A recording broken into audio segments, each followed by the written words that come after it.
Lift ఉంటే చూడు ఆ సైడ్ రాగానే లెఫ్ట్ సైడ్లో ఉంటుంది చూడు లిఫ్ట్ కావాలంటే ఎవరైనా అడుగు okay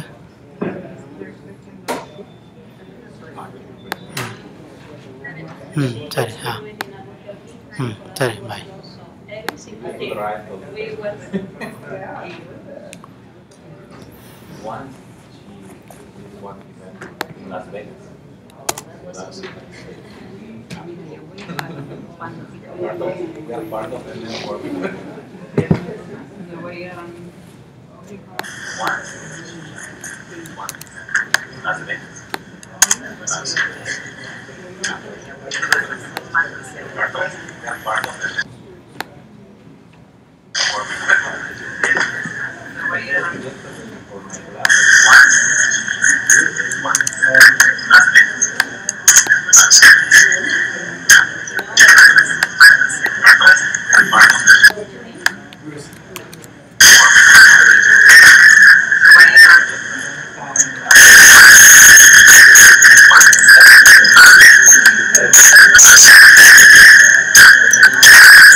Thank you for being part of this, sir.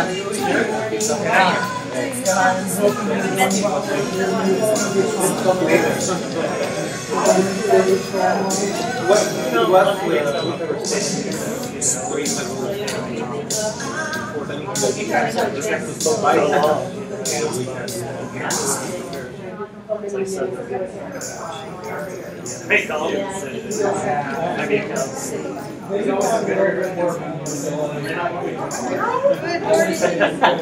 The system takes seriously before they'll do that.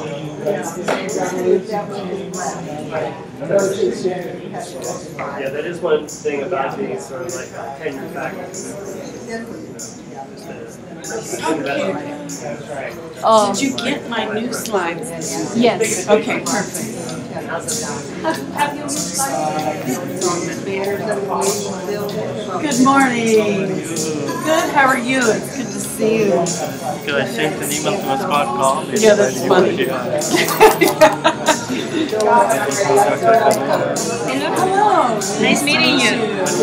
I am going to introduce you, so I don't want to mispronounce your name. Jenny? Jenny. Yep, That's fine. Yep, you can forego the doctor. I'm fine with that. Well, I need to introduce you. So you are the Okay. I believe I have met you before, like 5 or 6 years ago. Really? Let me just try to You were with Dr. Shirley McVeigh, participating in one of her workshops, Equality Education for Minorities. And you were there once or twice, so I recall that I saw you. Yeah, you know, I miss Shirley actually. That's what we are discussing. Yeah. We would like to bring her back because she had a network. She was really good at I giving loved those her. conferences. Yeah, she was great. She knows you. See what now? Our dean. Oh, yeah. I think we met once. Teresa Maldonado. Yes. How are Tapia you? conference. Yes, we did meet. How are you? I'm good. Good. I'm new. This is Carol Parker, the new provost. Hi, Carol. Nice to meet you. Nice to meet So we you. both spoken at Richard Tapia Yeah. a few years ago when I was still at NSF. Are you one of our I am. Oh, great. I just recently left you went out. Oh, did you really? I know. It shuffles around. That's a higher so Yeah, it is. Yeah. Yeah, I wish we had a closer relationship. Even all, I wish we had a closer relationship with I'm going to work on the national lab. Are you? Yeah, because you know, we need to do this. We're close by. And we can't find you know, or you know, honestly, I think a lot of students do things like So Mexico is on the I think Mexico, but they don't have to do it right back there. Well, I hope you get a chance. Has like two different master techniques. Individual and industrial and systems. We want to keep it. But he didn't want to go for the PhD, so he started with masters and He's a professional. he's really Okay, would you like some? Yeah, that would be great. That's fine. yeah, I'm working with Paso. So I am the Socioeconomic Research and Learning Studies. So I will be in contact with any type of collaboration. Yeah, we should. We really do. No, I think No, I can put it on the. Yeah, That's the right slide. that's the right slide. Okay, let me put Yeah, it that on the is. left. That looks great. Can you fix the focus? Hey, I wanted to introduce myself. I'm Bill Robertson. Hello, Bill Robertson. Interim dean of the How are you? Oh, How are you I haven't seen you in a while. oh, great. Very nice to meet you. Okay. I'm a former employee at Los Alamos National Lab. So I worked there for 10 years. Really? Yeah. Oh, did you really? Yeah, I went to UNM, got my PhD, and then came down here in 2004. So I knew you were from Sandia. So. Yeah, it's so funny. Right behind Hi there. the world. How are you? I am well. How are Good you? to see you. Really Here's good your to water. see you. Thank you. I was excited to hear that you were coming to talk. Thank you. It's nice to be here. Boy, has this campus changed. You guys just keep going. Different thing every day. Yeah, this building is, I remember when the Union building was like that really kind of old building, sort of that you went. Yeah. Before this one was built. Before this one was built. Wow. I just When can't. was this one built? I have no idea. It's been here since, It's yeah. always been here for me, but I've only been same here here. since the mid-2000s, Really? 2004. Yeah, this campus. It has. Are you from here? Well, so Las Cruces, Yeah. you know, but not originally. I'm from Colorado. I didn't move very far. Right? I actually moved this way to try to get away from the crowds in Colorado. Yeah, because there's just too many people. But we've Especially lived. now. You know, I've had to go to Denver a couple times. Yeah. Denver's a different city, too. That's odd. The whole area is just so full of people. It's just I enjoy it. I mean, the airport's that part of town, too. Oh, that's true. It is. The Oakland's a gorgeous airport. Of course, it's small, I don't know, but I've only landed there once. In Denver? Yes, Stapleton. Yeah. Oh, in Stapleton? Yeah. That was gorgeous. I thought it was a fine airport, but now you go by it and you know it's way into. Yeah, it's like an hour outside Yeah. town. Out there, oh my Yeah, God. compared to where The the Stapleton town is 3 times the other. That's fine, right? yeah, it's Excuse me really just a cool. minute. Sure. So, so are you Have to prepare I'm good. I I prepare something. No, I live Okay, in that's good. It's I better to tell- be prepared. Yeah. So I So I kinda- go up to the lab once a month. And then we're all set for noon today. So So- Everything should go as per. I'm just So going to be out it's, there. you know, and it's- come with people. It's or how- okay. It's not the Um, greatest. We already have the resource fair started. But, you know, honestly, I think it's So good for my just come by or So being able to stay home. It is. To be honest, I just, yeah. Okay. My Well, I'll look for body- you. Will you do an introduction or will That's someone? Well, it does, but you know, it's not a. it's brief introduction. Yeah. Just like going Yeah, out there. so and now saying, it's you know, just really we're here for broken. Dr. Smith. You saw him here this So morning. that's, you know, Yeah. that's fundamentally. Now we're here for Dr. Smith. Yeah. I'm so impressed. Yeah. We also have a mic there. And would have DJs loved there. And I scoped out sort of an area. It would have been nice. Okay, you also Fundamentally, did. it's I did. you know, it's just break it down. Yeah. And then just run, just watch out You for the know, police. see, I right? wish there was. I just don't. Maybe it's sort of like an Okay, let me check if we should Right. start. You know, Hi. Sure, we have that. But I'm thinking that, you know, there be these carts that, you know, for disabled kids that need to get around schools. Because, you know, if they're remotely driving around this thing. Oh, yeah, they have remote. I know. Yeah, they like a have- Segway. Right, You know, they it's a Segway with a monitor at the top. Why not I know just, somebody has suggested one of those because of that. whether it be when you're at Sandia or when you're here, Right. but then you could participate in meetings, you could go any place on campus, Right. and you could stay home most of the time. See, that works. But I You know, don't, honestly, I if don't my think body, if I could stay home most of the time yeah. and work here, I would. Is it worth having, I'm on the ability to wear disconnect. Oh, are you really? Yes. And I think that this is a good opportunity to ask a question. But only Yeah, if you because tell me it's a that. telepresence, right? Yes, It's this a- is telepresence yeah, and makes it's a it really telepresence. work, but we should only do it if you say that, well, if you could make that happen, we really need to check it out. Yeah, let me think about it. Let me talk to my husband a little bit. I would like to be back in an act. Okay, to be honest, we don't do research. So big secret is the internet is really They contract it out, right? yeah, and it's very mission oriented. So they kind of pretend they do research, but they're really not researchers. And so that's why, you know, and that's not, my skill is not in the development area, right? I just, you know, It's why I did not seriously consider going there. But yeah, you and it's know. probably why you avoided it for so long. I did, you know, and so it's not ideal, but you know, Yeah, I understand. and so Why don't that, you ask you the know, question, then you then think about it, and then maybe there's some way to try before committing sort of thing. yeah, it'd be interesting. I How think much is it like one? they're like about $17,000. I looked into it. I bet there's I bet there's I grants. I bet there are ways to get money I know. for it. Yeah, And yeah, because they have these some- little ones. They something that have little ones. we just simply know how to do this, figure out what the impediments are. Well, you know, if anybody's going to start that movement, right? You know, because it'd be ideal for like, you know, Yeah, quadriplegic type people. Absolutely. But I think Very that homebound. hate to make you a champion of reading more books, but I'm going to say that yes, you know, it's, you know, we got the model students you might want to do this for. Well, we have the model faculty. Yeah. I mean, it'd be fun to teach you know, very students. It's like I don't have, we don't have enough systems faculty to cover all the courses right You now. know, nobody, that's sad. I know, a very few institutions. So- They've just allowed history.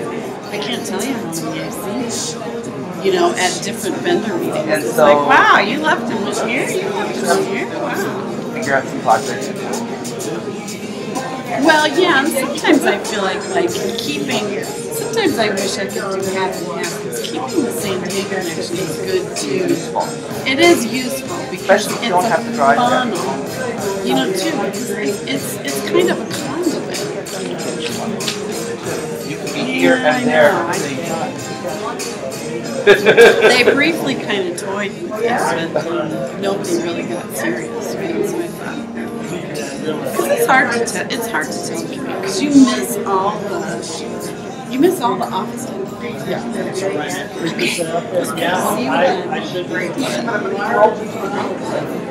Got to look around. Well, you know, if you could go knock on one people's door and say, "Look, hey, I need help. Get on your computer. I'm online. Let's just figure this out now." And you know, I miss out on it. I'm like. I know. Well, I'm not. It is interesting. I didn't know that happened. So I was somewhere, and there were two of these television research guys, and they said, "Have you ever thought about getting into this?" Accountability awareness. I think the person there saying, we need to worry about what you just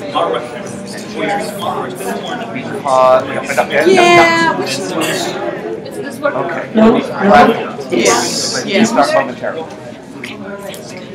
We take your cup. Good morning. Welcome.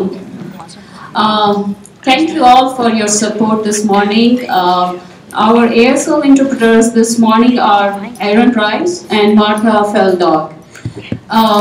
As you may be aware, students with disabilities are disproportionately represented in STEM field, and especially in work environment. Nationally, and it's even worse in El Paso del Norte area. In STEM fields, their representation are more skewed than any other fields. Even though they have unique abilities to pursue and contribute to the STEM fields. Through this event, we will hope to build STEM pathways for students with disabilities from El Paso del Norte area and nationally also. Factors such as ignorance and misconceptions are responsible for their underrepresentation. That prevents students with disabilities from pursuing these fields. I, Neelam Agarwal, am the Assistant Director of Center for Accommodations and Support Services, we call CASS, will be your host for this morning. And please let me know if you have any feedback. You can use our Facebook or Twitter hashtag CASSSTEM for real-time conversations. We would really appreciate that. Also, it would not have been possible without tremendous support from the planning committee members and CASS staff. Please join me in showing appreciation for their efforts.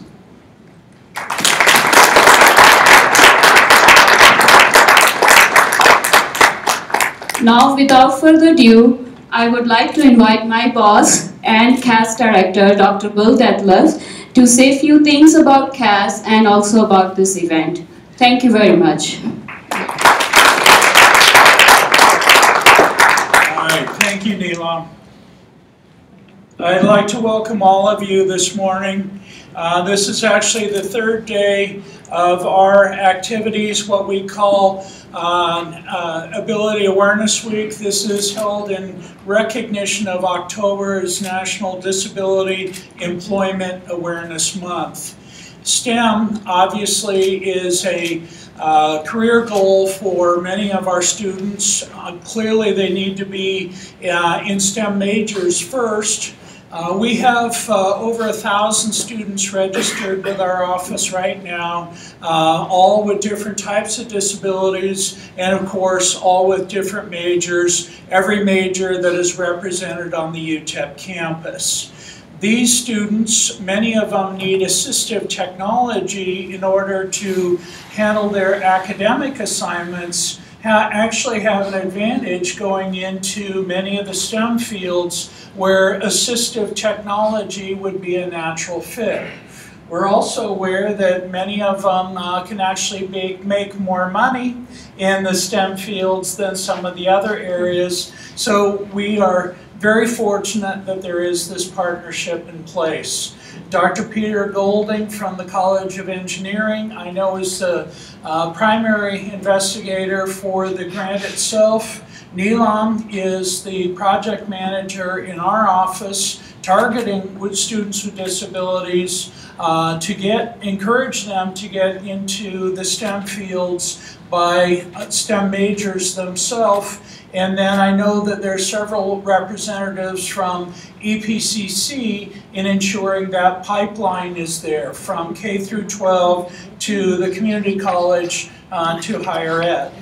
But again, I thank all of you for being here this morning, and this looks like it's going to be a very exciting agenda.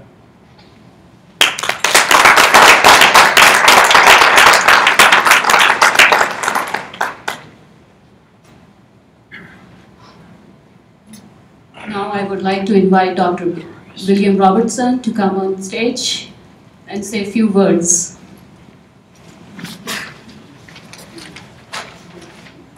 Thanks, Neela.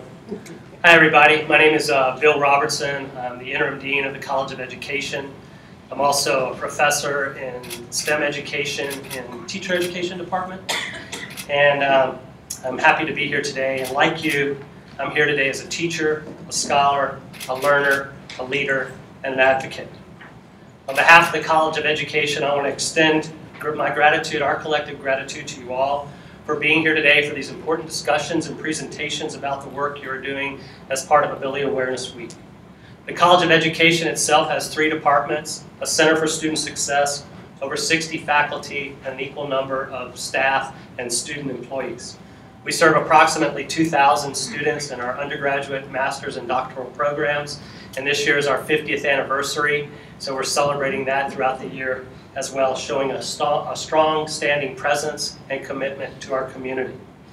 I would also like to thank the staff from the Center of Accommodation and Support Services for organizing the week of activities and for including me in a day devoted to STEM education. The very nature of the College of Education is interdisciplinary, with programs partnering with the College of Liberal Arts, Health Sciences, Science, Engineering, as well as in the community. It is our pleasure and my pleasure personally to be a part of this community here today and to be integrated here today as well, and to demonstrate our commitment to equity and educational opportunities for all. I hope you will also join me later for a special lunch presentation as Dr. Skateboard's Action STEM will be held outside the plaza at Centennial Plaza at noon to 12:30. Finally, we are here today to enjoy and to learn in the areas of STEM, or science, technology, engineering, and mathematics. And this is very important for everyone here today. Yet I also want to share with you another STEM to think about as you interact with others and listen to the stories of the attendees and your colleagues. Let S stand for stick-to-itiveness. In other words, grit and perseverance. Let T represent tenacity. Let E represent energy. Let M represent motivation. STEM here today is much more than science, technology, engineering, and mathematics. And I want to thank you all for bringing me here today for another kind of STEM, stick-to-itiveness, tenacity, energy, and motivation. Thank you so much and have an awesome day.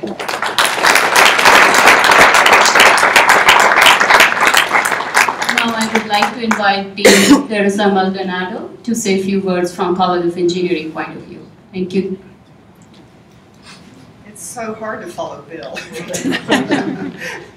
Good morning, everyone, and welcome. And thank you, Bill and Neelam, for inviting me to even be here and make some remarks. This is an amazing event. I am always constantly looking for pathways for students from different backgrounds and figure out how to create even new ones to make access to engineering in particular possible. And I worked in DC recently, and we took a hard look at the veteran community, for example. And as we know, the veteran community, military personnel, represent a broad spectrum of the United States population, and unfortunately including persons with disabilities. And so we actually awarded many PIs across the country to explore how to engage military personnel as they separate from the military to look at engineering as a possible degree and career path. And so there are many examples across the country of successful programs to engage the military. With Fort Bliss as our neighbor and part of our community, we have an opportunity here at UTEP to engage the military personnel in what we do in engineering. We also live in a region that has a high occurrence of diabetes and obesity, and the complexity of disease like that unfortunately leads to blindness and hearing impairment. And so we have, I think, a quiet community that we need to engage in engineering, and forgive me for talking about engineering, but that's the way to go. Just saying. But we have a quiet community out there that I think is disproportionately quite large compared to other parts of the country, all along the Texas-Mexico border. And it's our responsibility and our enthusiasm to engage this community in engineering.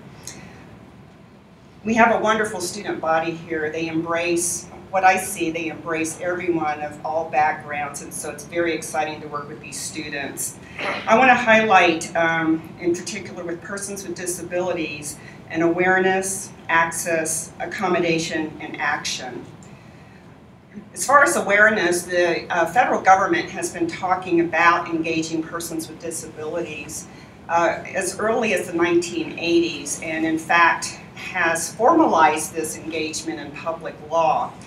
And there are several legislative actions that occurred in the 80s and the 90s. But you can pass laws, but what do you do with them? And so we worked very hard, and I was fortunate to chair a committee called the Committee on Equal Opportunities in Science and Engineering that reports to Congress through the NSF president. And while I was chair of this committee, we had a two-day workshop on exploring how to engage persons with disabilities in science and engineering. It was really successful. But again, is how do we keep the activity going? So my point here is that there is formal legislation to support persons with disabilities in STEM. There are a lot of resources out there to tap, and it's our responsibility to do so to engage our local population into engineering. Access and accommodation. So I asked myself, I'm new here 3.5 months, but we have a responsibility to inform the K-12 community and families in the region about the opportunities in engineering for their children and family members who may have an impairment of some type. Are we doing our part to inform military personnel who may have acquired an impairment about the opportunities of becoming an engineer? And then once these students are on campus, are these individuals able to access buildings, the library, classrooms, laboratories, and research facilities? For example, I used to always pose the question, can someone in a wheelchair have access to a clean room? And so how do we accommodate persons with disabilities in a clean room where you have to suit up in a clean environment to do nanoscience research? And then are we providing our students with information about the rich opportunities they have in the workforce? So this requires a partnership with future employers. So the College of Engineering and companies, federal agencies, and nonprofits to employ our students once they graduate. So action, what's next? We should look at our student recruitment strategies and make sure that they accommodate and invite all students to be part of the STEM community, and especially engineering. And I'm going to look at the way we do our recruiting for the College of Engineering to make sure that happens. Because of public law, we have research opportunities. National Science Foundation and other agencies actually have formal programs for faculty to do research in areas that deal with accommodation. And we are really primed to go after those monies. Persons with disabilities, we need you in STEM. You offer a unique perspective that could propel the United States to look at what we develop in research and commercialization. And we have an eye on how we can do things better that no one else has. And so I look forward to this engagement in the College of Engineering as I serve as Dean. Thank you. Now I'm very excited to introduce our new provost. Carol Parker, who came to us from the University of New Mexico. She's just doing fabulously here, and since we're both new, I think a week apart, we're figuring this out. So she also offers a different perspective on the topic of today. Thank you very much. Thank you very much. I appreciate the privilege to address you this morning and to meet our esteemed guests and to see so many of our wonderful faculty and students here this morning. I was thinking about this event this morning, and I have just a few minutes, so I wanted to take those to frame your work in the context of UTEP's mission, because it aligns so wonderfully. And the work of this project and the program today, what it represents, is representative of what UTEP aspires to do in every aspect of our work. Our motto is access and excellence. And more than any other university I know, I think UTEP delivers on those aspirations. And when I walked into the building today, I noticed all of those banners all over the Union talking about talented students, enriching experience, and lifelong success. And of course, that's our new motto around what we call the edge, the advantage that one gains by coming to UTEP. We aspire to embrace the talents of everyone who comes here to study and to work here, whether you are a student or a staff person or a faculty member. We want to work with everyone as an individual, meet them where they are, help identify everyone's abilities and then nurture and grow those abilities in line with their aspirational goals. And I'm very excited about this positioning of our work in this way. I want to encourage all of us to continually remind ourselves of the importance of looking at everyone's assets. This is a very positive, powerful way to view opportunity. No one thrives if we approach everything from a deficit viewpoint. It's not about what we lack, it's not about our barriers. If we can truly identify our assets and the power that we have as individuals and how we can all contribute that to the mission of educating our students, creating knowledge and disseminating knowledge, we will all thrive. And I think the work of CASS and the work of this particular program align wonderfully with that vision. And so I just wanted to kind of set the table this morning, if you will, in that context as you begin your work this morning and explore the programs that we will continue to build to ensure the goals of the pathways for students with disabilities. So thank you very much for taking on this vitally important work. And I wish you a wonderful conference today, and I look forward to learning about the outcomes. Thank you.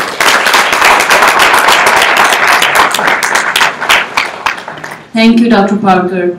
Now I would like to invite Dr. Heidi Taboda, the Associate Dean for Research in College of Engineering, to come and introduce our keynote speaker. Thank you. Hi, good morning everyone. My name is Heidi Taboada. I am the Associate Dean for Research and Graduate Studies at the College of Engineering, and it is my great pleasure to introduce Dr. Janine Cook as our main speaker of this event.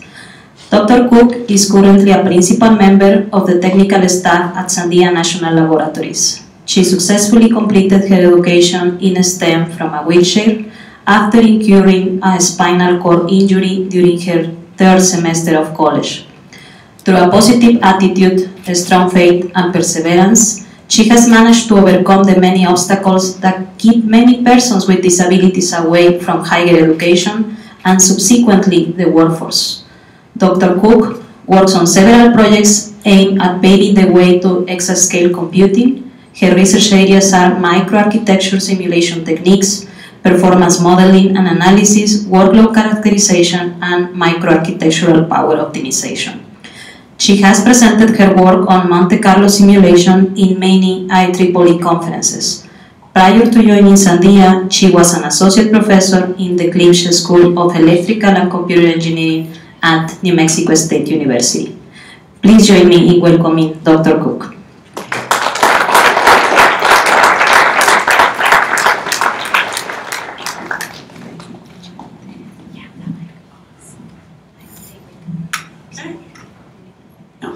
Thank you very much. Just thank you very much for inviting me here today. I really appreciate it, and I'm very honored to be here, particularly with students. My love has been students for a large part of my career, and it's just invigorating to be around you guys. So let me just give you a little disclaimer about my talk. So I am a very honest person, brutally honest, and so hopefully I won't say anything to offend anybody. These are my opinions and sort of my views from 34 years in a wheelchair.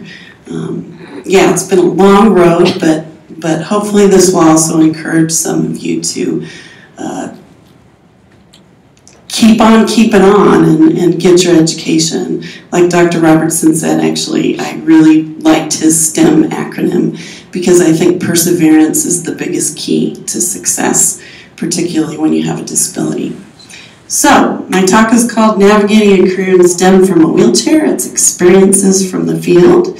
And these pictures here are just some of the things that I've been working on at Sandia for the 4 years that I've been there. I work on some advanced processing and memory architectures, and I also, in the middle there is a picture of some dashboards of workload characterization stuff. I work on a monitoring system called Lightweight Distributed Monitoring System up at Sandia. And then on the far right there is, I work on exascale systems a lot, and so that's a kind of vendor agnostic, non-proprietary agnostic image of what exascale systems are starting to look like and what we think they're going to look like in the 2020 timeframe. Okay? How do I forward my slide? Okay, great. Oh, there you are. Okay, awesome. So I'm going to share a little bit about myself. I want you guys to understand me personally. So this is my story. Once upon a time, there was a girl named Janine. My parents are both first-generation U.S.-born citizens, so their parents came from Spain, Italy, and Mexico. Something that's extraordinarily humbling to me is that on both of my grandfather's birth certificates, they died with the occupation of a janitor, and my dad really broke that mold, and he went to school and got his PhD in physics, which is a big reason why I was interested in STEM. So this is my husband here on your left, my father standing up. I've been married for 22 years. It's been an awesome 22 years. On the right is my whole family, so that's my mom and my dad and my two sisters. And oddly enough, both of my sisters have degrees in electrical engineering. Yeah, very strange. So I was in a car accident in 1983. I fell asleep while I was driving at the age of 19. You can do the math, I'm not a spring chicken. I fell asleep while I was driving. I didn't involve anybody else, so that was a real blessing. And I have to say my accident has been nothing but a blessing and a big learning experience. Next slide. So I always have to share the second love of my life, which is my horse. I don't let disability keep me from the things that I love to do. I think when you have a disability, you need to focus on the things that you can do, not the things that you can't do. Because if you focus on the things that you can't do, you're probably going to be a sad, miserable person. Okay, it's a choice to do that. It's a choice to be happy and positive. But, you know, I think making that choice is it's really a great decision, because it can lead to a really fulfilling, very full, normal life. I live a pretty normal life for somebody who's obviously not quite normal in a lot of ways. But this is my horse, Ringo Starr. Me and my husband enjoy riding together. Yes, he's a beetle. Yeah, he's awesome. He's a Tennessee Walker. I ordered him online. Yeah, you can acquire a horse and not see him until he jumps off a trailer in your driveway. I've seen more of New Mexico on the back of a horse, I think, than I have in a car. Excellent.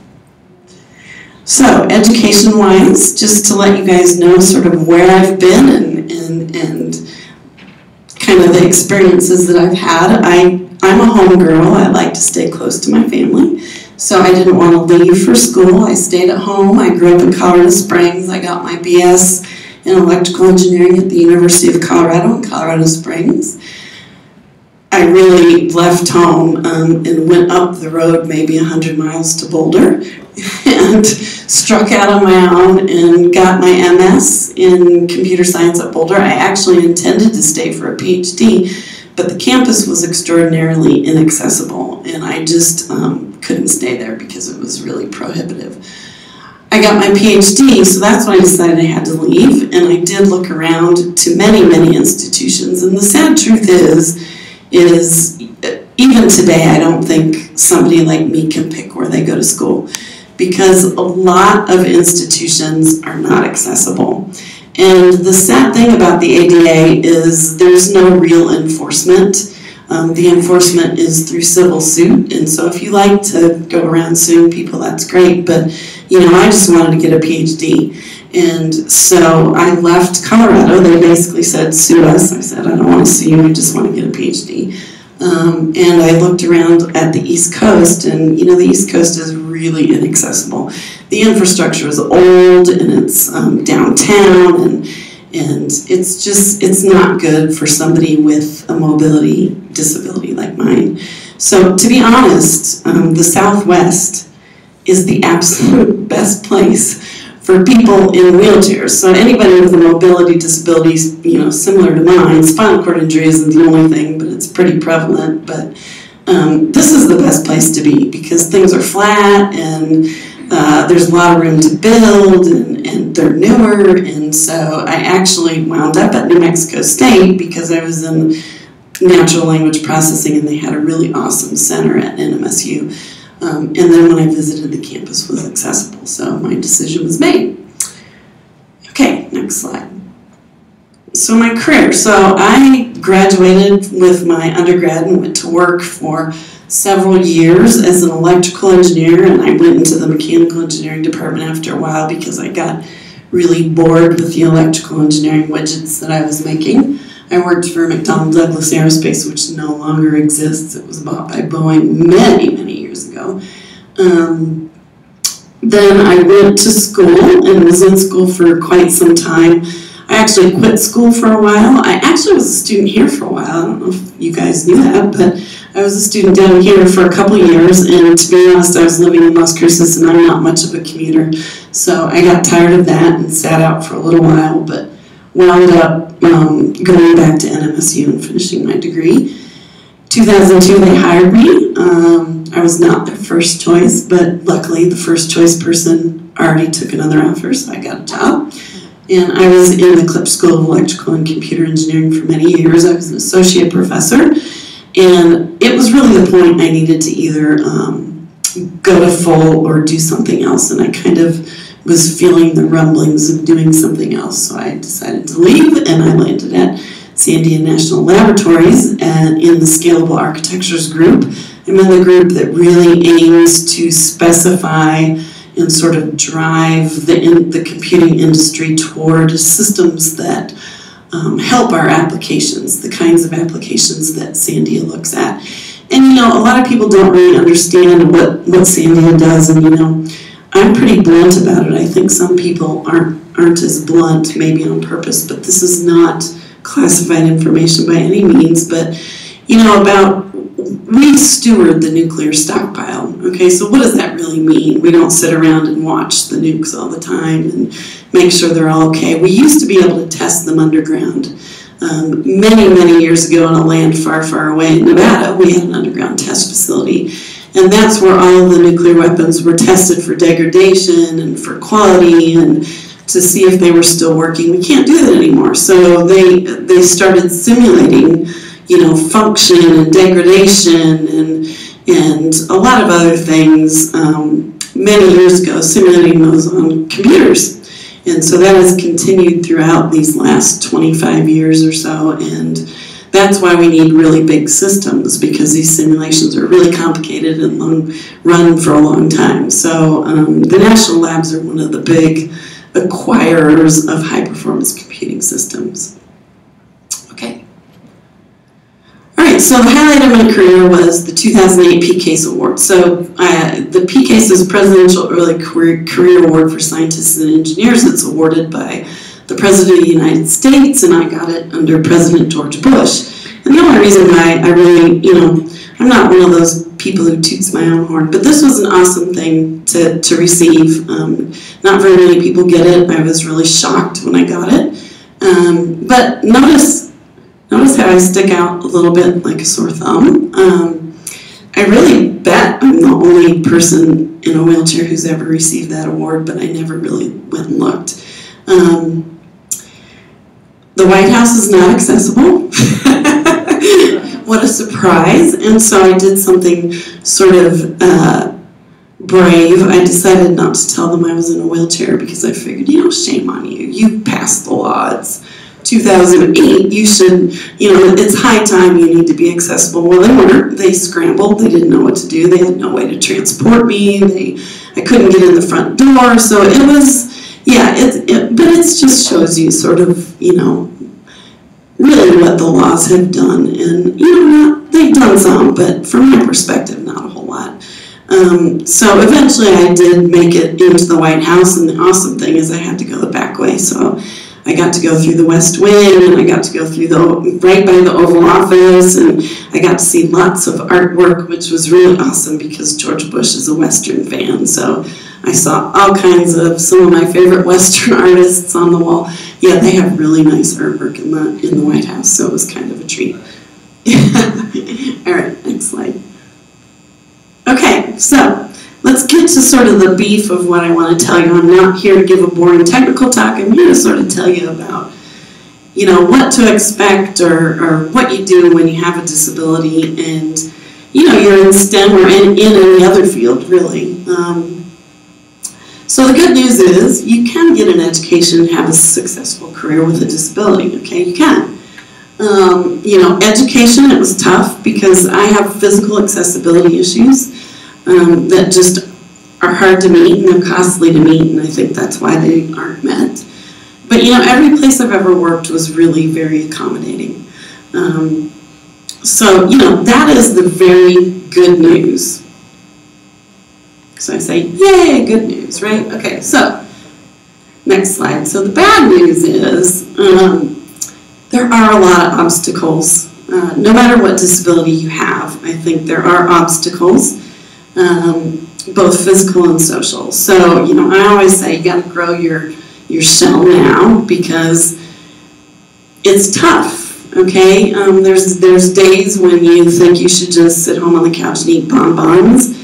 And there's days when you just feel like you're treated like a third-class citizen, and there's days when you just feel like society wants you to stay home, okay? And, you know, you just got to decide what you want to do, and I think that perseverance and internal drive is really, really, really important. And you've got to learn where that's at, and you've got to learn to tap into that. So physical obstacles, there's a lot. The Americans with Disability Act hasn't fixed everything, and I know a lot of people think it has, but it really hasn't.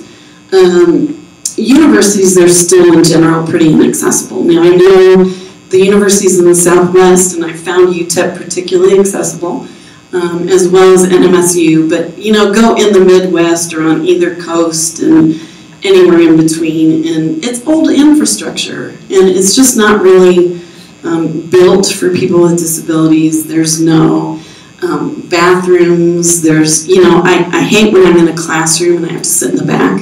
I have one choice. I can either sit in the back or sit in the front. I don't really get the same kind of desk that a regular student does. It makes you feel even more of an oddball than you already are.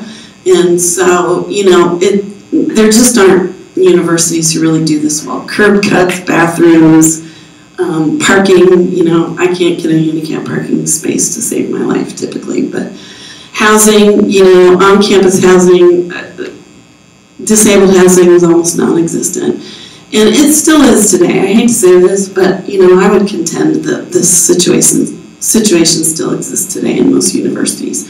So that just means that if you're choosing a university to go to, you have to be really careful, and you have to visit and learn how to ask the right questions, because that's going to be really important. You sort of have to advocate for yourself even when you're tired of advocating for yourself. You really need to learn how to ask the right questions so that you can get what you need where you go. So traveling with a disability is a complete nightmare. So this is another physical obstacle that I face in my job quite a bit. So we travel a lot. Sandians, I don't know, they love it, I think, but I'm on a plane a lot, enough that my wheelchair is practically rattled apart. I'm constantly losing bolts and picking them up and going, where is this from? My husband just grabs them and says, I don't know, but I don't think you're going to fall apart. I'll put it back in later. Okay, great. Some of you guys probably wonder how I even travel. I do travel by myself. I don't travel with a companion. I have to be able to lug my suitcase around. I have an S-hook that I connect to the luggage thing that comes out of my suitcase, and I connect the hook right here and connect it to my suitcase. I'm like a giant train, and I roll through the airport and get a lot of stairs. The way I get on an airplane is on a little thing called an aisle chair. They board me first and they take me off last. It's a really skinny chair that goes through the aisle. I have to prearrange that, and that's, even if I call 10,000 times, it still can turn into a fiasco at either side, because I think they don't communicate. And even though you put it in your profile and you mark it on your ticket, you get there and they act surprised, which never ceases to amaze me. I've given up being upset about it because it's not worth it anymore. Choose joy, that's one of my mottos. So there's very few wheelchair accessible rooms in hotels, very, very few, and they don't save those or set those aside for people who need them in any way whatsoever. Actually, they assign those rooms just like any other room. So I can call up, I can call 10 places and not find a single accessible room, but I know darn well they're not filled by people who really need them.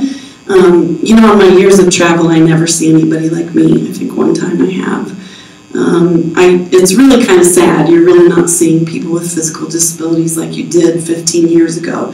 They're really starting to disappear, I think, and the statistics show that they are really disappearing. Hand control rental cars. So I drive with a hand control. I can rent a car with a hand control. This also turns into a fiasco though, because I can't force them to make sure that it's there for me. All I can do is call as many times as I can and emphasize as many times as I can that's how I'm going to get around. I can't drive a regular car. I was just in Oakland, and of course I arrived and I was all happy because I got off the plane early. It was 5 o'clock. I got to the rental car. Thought, great, I'm going to be in Livermore pretty early. I can get dinner, get settled, and get a good night's sleep. Lo and behold, no hand control car. Okay, the dance begins. I always say the dance begins.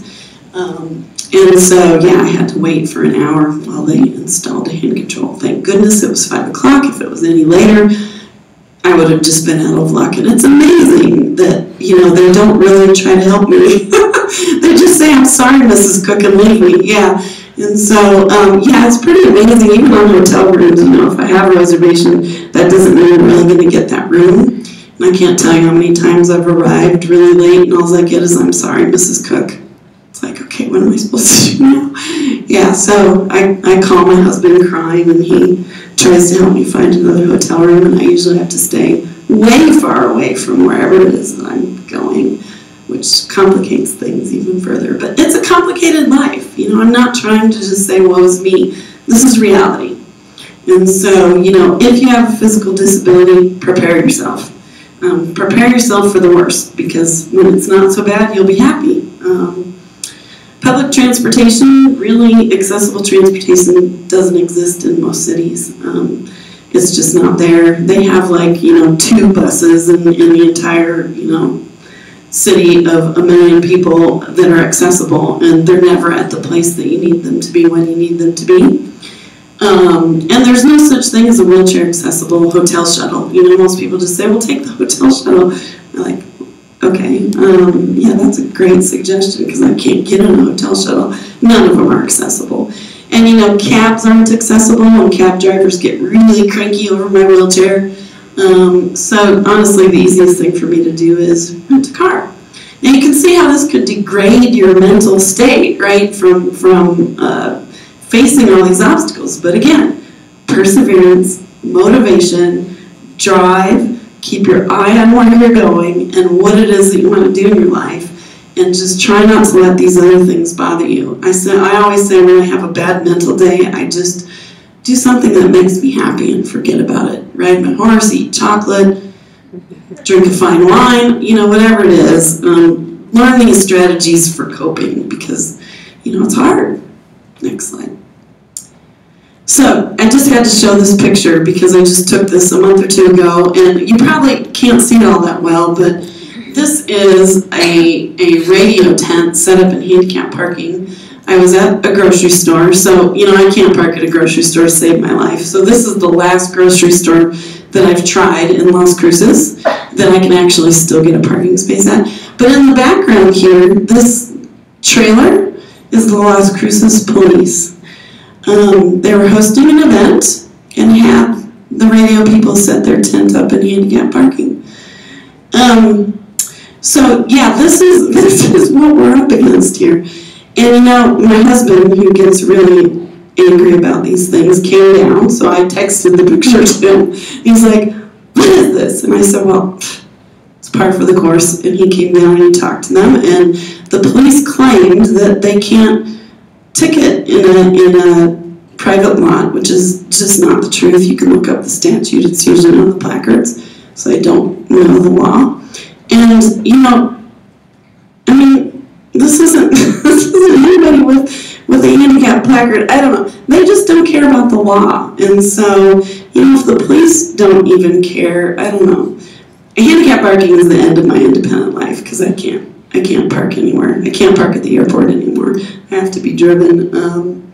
So yeah, just if you know somebody who's abusing this, please tell them that they really shouldn't. And if you have a space and can walk, just take the closest space and leave these for people that really need them. Okay, social obstacles. These are probably the hardest things. So the perception with people with disabilities, I can't hide mine. I can't hide my disability. I'm truly physically disabled. I'm on the sign, for Pete's sake, right? You know, the perception is really, really negative. People always think I'm lost, no matter where I'm at, whether I'm at a conference, or they always think I'm lost, always, okay? They think I'm confused, they think I need help. You know, and sometimes I do need help, but I'm very blatant about asking for it, and it's pretty clear when I do need help. People treat me very differently than an able-bodied person would be treated, particularly when I'm traveling. They never could dream that I'd be traveling for business. So I always get, so where are you going to visit? Well, I'm visiting Livermore National Lab for a meeting for a week. You know, and I just don't get treated the same. I get treated very differently. They often leave me on the plane. I'm the last one off the plane, but it's not uncommon for the lights to be shut down, and they're not supposed to, but everybody has deplaned except for me while they're waiting for the person who operates the little chair to come and get me. I think they just don't think I have anything better to do than to wait. And you know, that's not the case. I have much fewer hours in my day than most people have just because of the difficulty of being in a wheelchair, and especially in the morning, it's really hard. I mean, just think about how I get dressed without being able to stand. Just let your mind grind on that for a couple minutes. It's not easy. So they don't ever think I'm like traveling for business, and God forbid a person with a disability would have a job, right? Let alone a PhD in electrical engineering. So it gets pretty hard sometimes to take this, but you know, I just try to focus on the goal.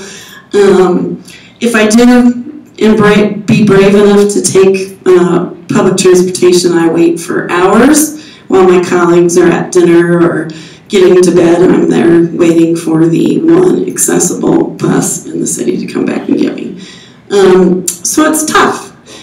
The public generally believes ADA fixed everything, but the ADA, the problem is it's just not enforced, and so it's a big problem. The other problem is the definition of disability has changed, and this is really why I don't think you're seeing physically disabled people out in the workforce anymore, or out in public, because you know, the other disabilities that aren't as severe maybe have really become the mainstream. So they're not expecting somebody like me at a hotel. They're not expecting somebody like me at an airport. 15 years ago it was different. You know, just watch who parks in handicap parking. That's the face of disability. People who have injuries, or you know, who suffer from some disease, or they're not people who are really what I call disabled. And you know, I hate to get into the invisible disability thing, but I really do think if you don't need accommodation, I just don't know how you have a disability. You know, because a disability really is that, you know, some major life activities you can't do, such as walking or dressing yourself, or, you know, these things. And so I think the definition of disability has become just way too broad. And so I think it's pushed the people who are really disabled out of the picture. And, you know, to be honest, hotels are starting to remodel, and they're remodeling to be less accessible than they were before. So it's more broadly accessible to people who are less disabled than me. I hate to say that, but and to sort of serve a different population. So you know, unless things change, I think, you know, people like me are really going to disappear in the population. They're going to stay at home. Okay, next slide. So advice, this is my takeaway and my last slide. Know your self-worth. If you don't have a positive perception of yourself and what you can contribute, you know, it's going to be a tough go. So really know your self-worth, because you do have a lot to contribute. As other people said before me this morning, you know, we really need persons with disabilities in educational, higher education institutions, and we need them in the workforce. You have a unique perspective, and you can contribute to making this place a bigger world, a better world, okay? So just know that. Find advocates. You have to self-advocate, but you get tired of self-advocating, so find people who can advocate for you. Okay, register with your Students with Disabilities office, because they can advocate for you. Okay, be honest with yourself and with your employer and the Office of Students with Disabilities about your needs and your limitations. Sometimes it's hard, right? It's hard to really spill your guts and tell them really what you need, but if you don't tell them, they don't know, okay? So just make sure that you know what you need and you voice that. Find support. There are support groups, and you know, I was one who thought these support groups were just full of a bunch of whiny people who wanted to whine, right? I just want to know how to cope and get the job done and keep going so that I can have a good life and reach my goal. But seek out those groups, because you have camaraderie and you have support, and you can get advice from people who have gone through the same or similar thing. Or, it's amazing what some people know and just what different perspective they can give to you to help solve a problem that you're facing. And educate people. Okay, so I really don't think that, these perceptions and these physical obstacles, I don't think they're malicious for the most part. Okay, I just think people are naive. They just don't know. And so if we're not out there, we're not going to be seen, and people aren't going to know. Okay, so really, try to educate the people you're around on who you are and what your needs are and how you contribute to society. Don't be shy to say, look, I got my PhD in astrophysics, and I work for Los Alamos. Don't be shy in saying that, because I think the more that people know how able people with disabilities are, the more the perceptions are going to change. Okay, so please be out there. It'll help me a lot too, because it's pretty lonely out there right now. Okay, next slide. I think that's all I have to say.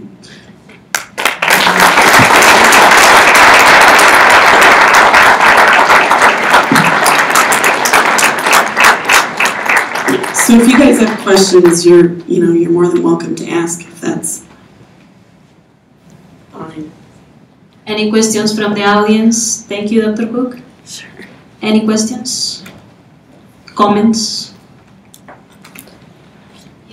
Yeah. No. You don't need it? No. Oh. Feel free to ask me at a break if you have some questions. No? They're very quiet. We're early then. I left 10 minutes for questions.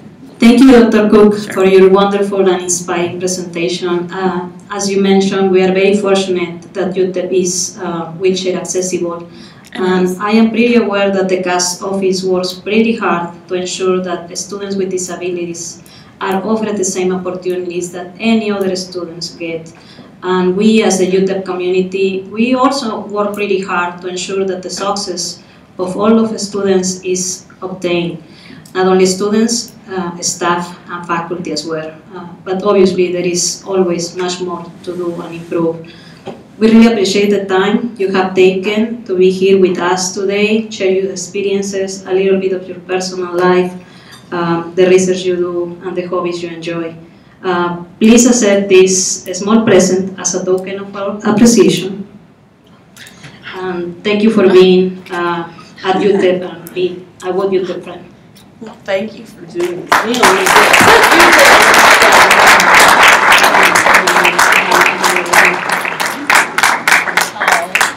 Thank you for coming. Thank you. Thank you.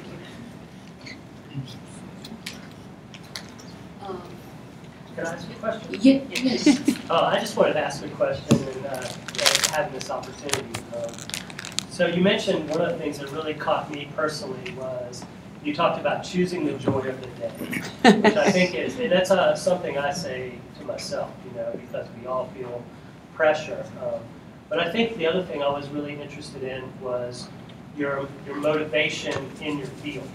So how did you come, with a dad who was a physicist and two sisters who are electrical engineers, it's obviously in the genes, I would think.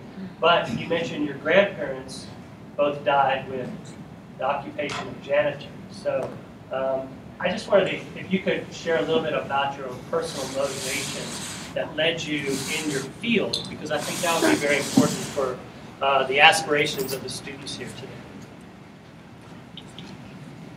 Yeah, that's an excellent question. So the question was, what sort of led me to the aspiration in my field. So I did have some really good home influence from my dad. So my dad always pushed us towards math and science.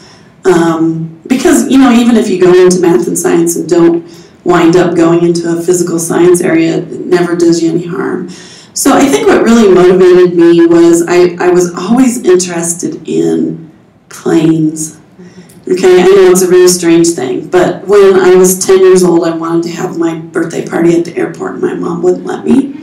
Because I was always so fascinated that these big things could actually get off the ground. I mean, I'd just sit there and watch them take off and watch them land, and I just was always sort of interested in aerospace, which is, you know, why I sort of went to McDonnell Douglas when I graduated, because I got to work on rockets, right? Really big planes going one direction one time. But that's really what sort of brought me into it, is because I was interested in aerospace, you know. And my dad was really good about sharing what he did with us. So he wasn't just a nuclear physicist, and he didn't just come home and not talk to us about what he did at work. And so we'd ask him, you know, well, what did you do at work? And he'd tell us, well, today we tested a tank. You know, actually this was back in the days when they tested tanks in the field, right? You know, we tested a tank to see if it maneuvered the way we thought it would, and had the weapons on it. And, you know, he'd show us pictures, and it wasn't classified, obviously it was out in the field, but, you know, sharing that with all of us girls, I think, was really important. So, and, you know, a long time ago, a funny story is he'd take us to work with us on Saturdays sometimes, I think, because my mom needed us to leave. And so it was really fun, because my dad worked at Command Sciences, and the thing that I remember is you could write on the walls, right? They had like those overlays where you took the black pen and you could write on the walls. And the other thing is my dad would let us call up his friends somewhere. I don't know, we dialed up over the computer on a modem, on one of those old modems that you young people probably don't even know existed, but those big clunker things that you actually dialed and then plugged into the receptacle, and it made all the noise. And then miraculously, some poor sap at the other end would talk to us girls, you know, while my dad was getting work done. We'd talk back and forth to one of his friends over the computer. So I always, you know, my dad did a really good job of sharing that with us. So if there's any parents out there, you know, I know you come home tired, and you know, your kids are kind of annoying sometimes, but you know, share that with your kids, because I think it does really make a difference. And so I'm forever grateful that my dad shared that with us, and my mom allowed him time to share that with us, because I think that's where all three of our loves for science and engineering came from. Yeah. Janine? So I think just maybe you can comment something. So there is your disability is visible, we can notice it. But there are so many hidden disabilities and the traumatic kind of experience. Sometimes veteran, for example, they were out. They had to go through the experience and they can't pick up their classes. Any comments, anything you'd like to share on that? Yeah, so the question is about people with hidden disabilities. And so, and you know, the people, so I stick out like a sore thumb, and the people with hidden disabilities aren't really identified, right? And so I think, you know, I think in those cases, sometimes it's harder to advocate for yourself. Because, you know, they see me coming and they know me. So to be honest, at my undergrad institution, there was really not much accessibility, but they knew I had an accident. It was a small school, and when I came back, they had modified bathrooms, they had put door openers on that weren't there before. Okay, so I didn't even have to advocate for myself. But if you're a person who has a traumatic brain injury, something that's not necessarily seen, you know, my advice to you would be to share that with people. Okay, as hard as it is, you need to share that with people. You need to share that with your colleagues, and you need to share that with your professors in the classroom. You know, because you might have a really bad day where you have an excruciating headache. People don't understand headaches, okay, but they can be excruciating and debilitating, and if you have a head injury, sometimes that comes with the territory. Sometimes other things come with the territory, but they don't see those. And you need to make your professors or your employers aware of those. And so I would just suggest practicing, telling them. I know it's hard. It's not easy, you know, sort of putting your weaknesses out there. But, you know, your weaknesses can be your strength, too. And so, you know, practice on your colleagues what you're going to say to people. And educate people. We all need to know. Okay, we all need to know what you're going through so that we can have empathy and we can help and support you. I don't think anybody's malicious. I just think people don't know. Did that answer your question? Hi, Dr. Cook. I was wondering if you could share your recollections of being a UTEP student. Yeah. Okay, so the question, the request was to share my recollections of being a UTEP student. So, you know, the one thing I have to say about UTEP is I've always been really impressed by this organization. I'm totally impressed by CASS too, and Milam. I honestly, I do a lot of these things, and I'm not sure I've ever seen such a well-organized event, to be honest. Yeah, they're usually smaller, they're not as well organized, and I do a lot, right? Sometimes I think I must be the only STEM person with a disability because I get invited to do a lot of these. But my recollection of UTEP was, okay, so I was here a long time ago, and the campus has changed significantly. I'm amazed at how much you guys have built. But my years at UTEP were fond years. I made a lot of good friends, and you know, it was accessible back then. So I had no problem getting around the campus. I had no problem parking. I had, you know, I don't know if computer science is still in, it was in like an old building. Yeah. Have a new building. Oh yeah, you're not, because I've been in a new building. Yeah. That's beautiful. But we were kind of in an old building tucked away in I don't know what part of the campus. Yeah, Prospect Hall. Yeah, okay, long time ago. But you know, it was accessible. I felt like the classrooms were really pretty accessible because they were small and flat. And, you know, I had a really good experience at UTEP. The only reason why I left is because I was just tired of commuting. I'm not a good, mornings are so hard for me. Yeah. So it's really hard to add an hour on top of that and then add an hour on top of that at night. And so, you know, that's why I didn't stay. But to be honest, the department head of computer science at New Mexico State was my lab mate here at UTEP. Yeah, Santron. And so, yeah, we laugh, you know. We're both getting old and gray, and we remember each other when we were young, spry doctoral students here at UTEP. But it was good days. It was a really good time. I met had very close colleague relationships. And, but I never, you know, the faculty were great. It's a great department. I still think it is a really good department. I think you guys have a lot of good things going on down here at UTEP, which never ceases to amaze me how different things operate in New Mexico, but that's a whole other story. Yeah. All right. Yeah. As an engineer, did you ever feel motivated to design something that would help people with disabilities? Yeah, so that's a great question. So the question was, as an engineer, did I ever feel motivated to design something for people with disabilities? And the answer is yes. So in my PhD, when I started my PhD, I was in artificial intelligence. I was in natural language processing. And so at University of Colorado, what I worked on was a predictive language system. It's so funny now because it's on your smartphone now, right? I worked on a predictive language system, a statistical predictive language system for Stephen Hawking. And the reason was because, they came to us, now I'm having a senior moment, what's the name of the aerospace outfit that he works for? Okay, I can't remember, but they came to us and said, look, is there anything we can do to help speed his language because the scientists get a little frustrated because he can't talk very fast.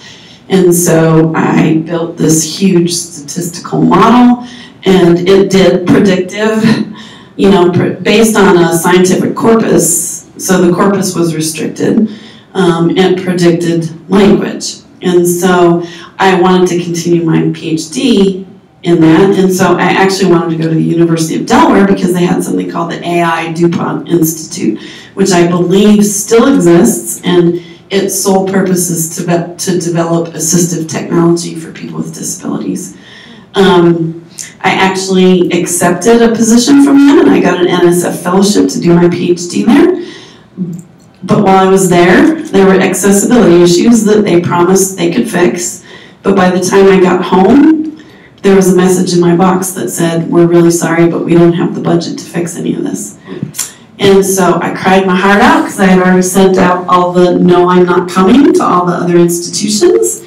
And so I was crying and I said, I don't know where I'm going to do my PhD. So my husband actually got on the phone and called the department head at NMSU and said, can she still come?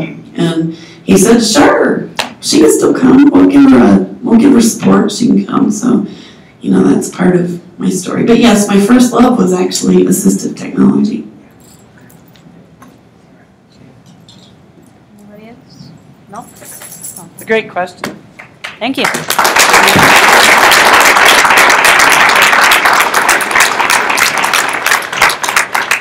Once again, I would like to thank Dr. Cook for her wonderful insights that are really inspirational for our students and for this population and for UTEP.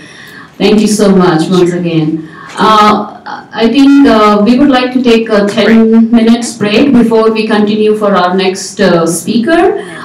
In the meantime, if you have some time, you want to interact with Dr. Cook, I think she will be here for a little while or later too. Feel free to do so. And we will start with our next talk in around 10 more minutes. Thank you so much. Thank you. Yeah, so awesome. So where did you come from? The story of my I life. don't remember. Pretty short.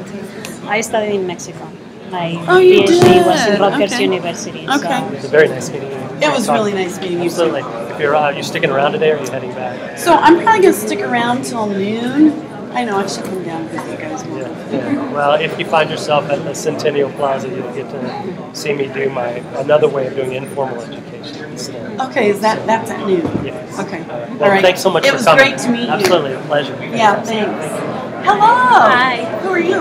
Regina. Hello, Regina. Nice to meet you. Likewise. I forgot, I wanted to ask you if you also had to overcome being a woman in engineering.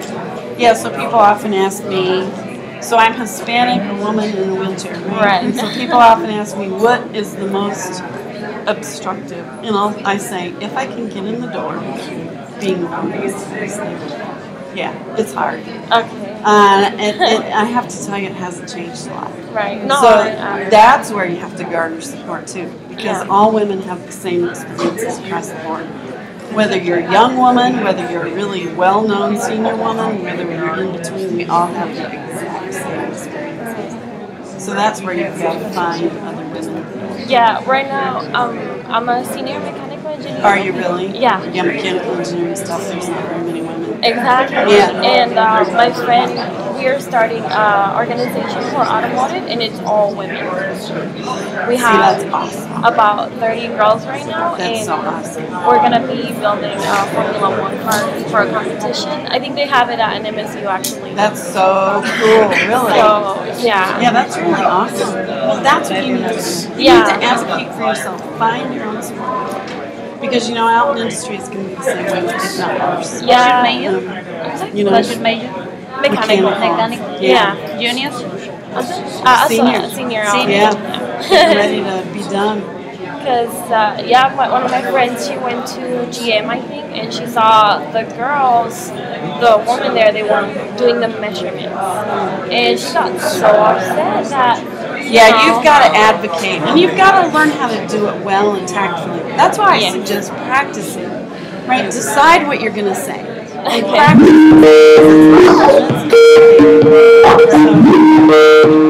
That's awesome. Congratulations. Oh, you'll have one. But find it even after you graduate. Yes, we're going to Find keep it. it. Yeah, Thank okay. you. Oh, he's joining remotely. That's awesome. I can hear you and I can see you. Hi, my Right now I can only see the top of your head, but It was in, it should have been in Albuquerque. Perhaps. I told her that it was with Yeah. Lima, but I don't know Yeah. if it was Albuquerque.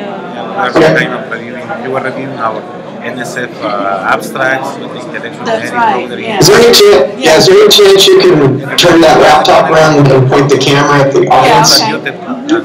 We were not expecting Okay, to good. see him there. We was like, Dr. Bronson, what is he doing here?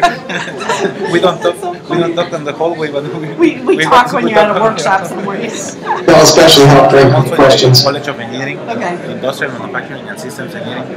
I am now the new graduate program director, and I work on reliability, resiliency, systems resiliency, systems engineering. Do you really? I know. See, we need. Yeah, I can see you. Give a check with that. We do. We A little more, a little more, a little more. Yeah. As a lab. Great. Yes. Tilt it down just a hair. Relationships now with the dean or dean. Yeah, we really need to get it. It'd be nice to have a pipeline. We have an exchange, faculty exchange. We just sent a proposal for the Department of Homeland Security to I can share my screen right now if you want. Defense and supply chain defense. Like, mostly focused on chemical and biological attacks on the food supply chain. Yeah, okay. And we were looking for partners from national labs. And Sandia came. Are you seeing my presentation? I don't know the names that were given. Yeah, able to get some names. I don't recall the names. Do you remember them? Perhaps it was a couple of names or something. We received the letters. We received the letters? I don't really recall. But they are mostly in systems engineering. Yeah, okay. Yeah, but we wanted someone with a background in logistics. I can see your point. That's great. Thank you. You know, you gotta hunt for those people. So the problem is, see, I wish they would like give me half appointments, right? Because so that would make it minutes, easier right? to spend time helping. No friends. Let me Yeah. We last served President McVeigh together.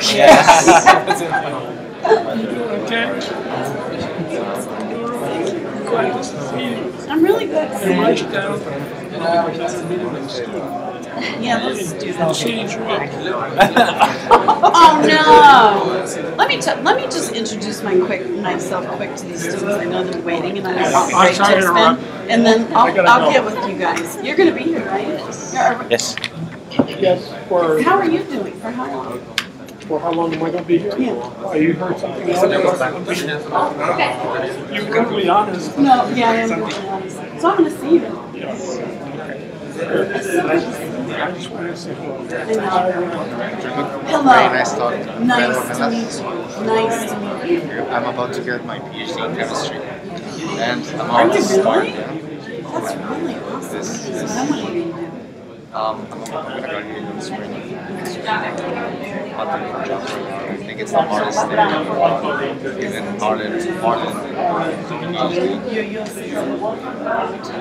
You're Get my okay. So what kind of chemistry? It's mostly bioorganics. You know, why don't you send me an email? Send me your information. I'll see if I can find the people up there. Sometimes it's hard for me to find them. But let me see if I can try to find some. Do you know if there's opportunities for Well, I think in other groups are. So in our group, apparently we're at a limit. And so I remember, but then they said that we're supposed to be able to find in computational, so I think there are. See, Mexico's not as easy. Because if you have nuclear weapons, An MSU, but I will. Oh, do you really? Yes.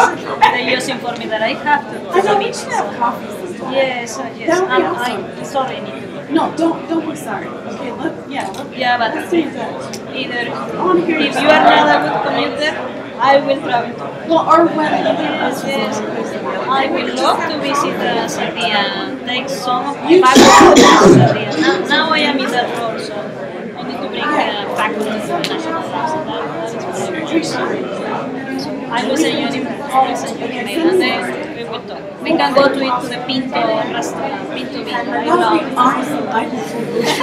Nice meeting you. Thank you for hearing. So I will definitely contact. appreciate your help and advice. Yes, I know it's hard. You know, you should actually also look at the command CMDIT. Don't look at that, because it also has workshops for senior students, for the technical, for young and actually they put all the like look at there, because there might be some ways. CMDIT.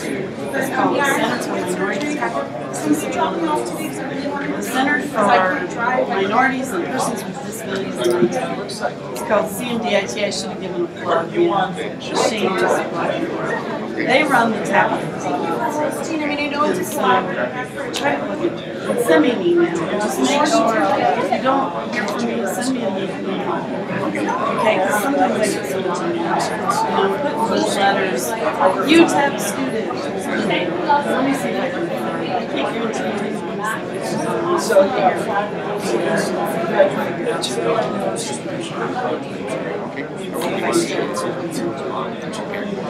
Thank you very much for inspiring. Hello, my name is Alejandro Costa. Hello, Alejandro. Nice to meet you. I am studying mechanical engineering, and also I'm starting med school. Oh, a guy after my own heart. Okay, that's awesome. I want to ask you for laboratories that are researching on prosthetics. That I want to be. That's why I'm studying these two areas, so I can create prosthetics that are more efficient for people.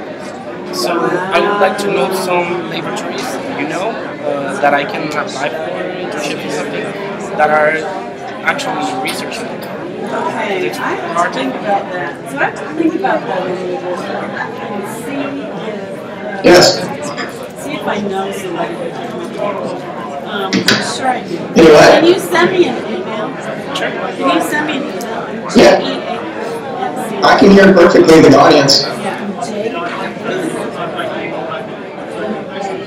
Oh, no echo at all. Yeah, it sounds great. Thank you.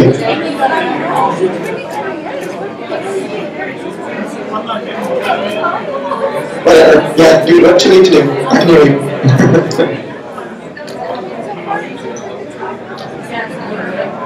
Are you miking it so people can hear?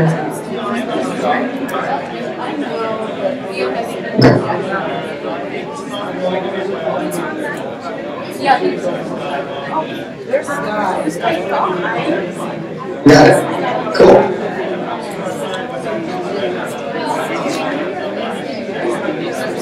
Right. Interesting. Because I'm just looking for, I'm sophomore, so I'm just looking for opportunities. And you're doing mechanical engineering. Veterinary school. And what course? I'm using what is vet school. Oh, okay, vet school. Yeah. Like yes. Okay, so I thought you said that. Okay. Yeah, it was so nice to meet you. Thank you very Just much. send me an email. And if I don't answer, you might send it. Alright, thank you very much. Real nice to meet you. One of my problems, but it's kind of a reflection of I'm a first generation Australian. I grew up Hispanic, only white males are engineers. Honestly, most of them are, but only not only males are engineers.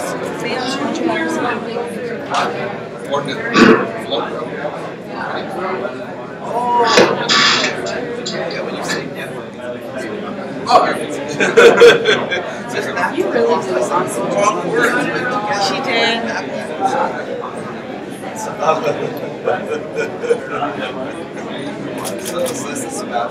Is that your phone? Yeah, thank you. Is that your phone? No. Oh, okay. But I really, it inspires me. Thank you. And a lot of mine is I have an automatic experience in my vision. And I also have my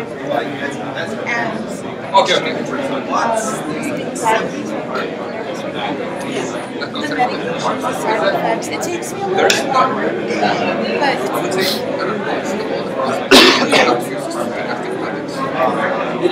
You just Yes. It's so unique to appropriate and like you say, when they put you in front of the class for a reason and everybody's looking at you. So is it the case? So I'm thinking, I'm alone. But there's a guy who's really works in or instead do you I don't know if you've heard of it. It's called Access to Is that the University of Washington? So they do a lot with visually impaired and blind and deaf. Yeah, and there's guys Richard who's just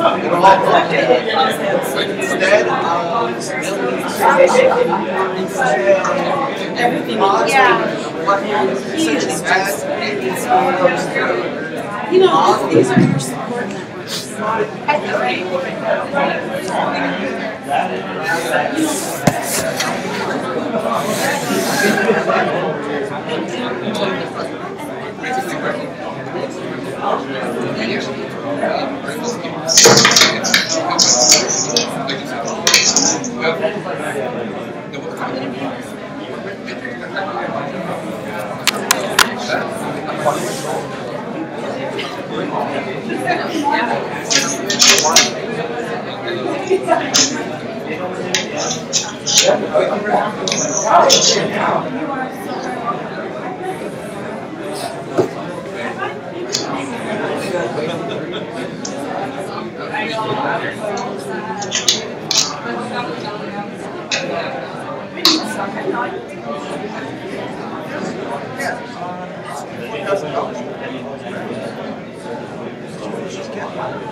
Yes, right. Yes, we don't really have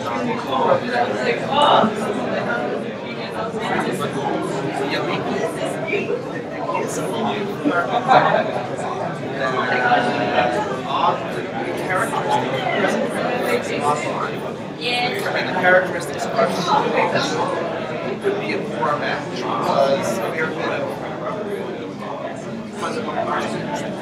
frequently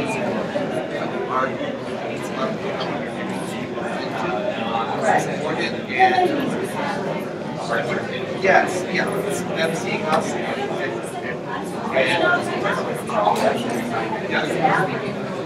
absolutely. If you would join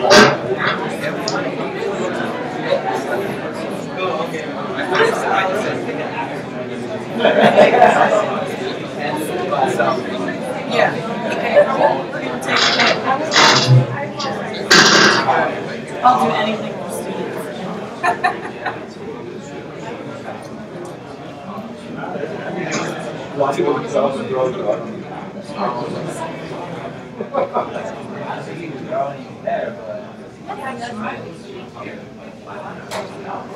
Thank you. Thank you. Be inspired. Choose joy. Thank you.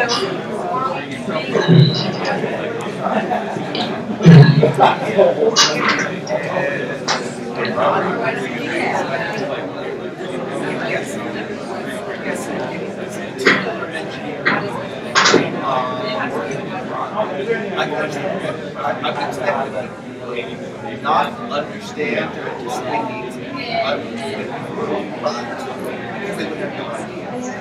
however, we know that things wheelchair is not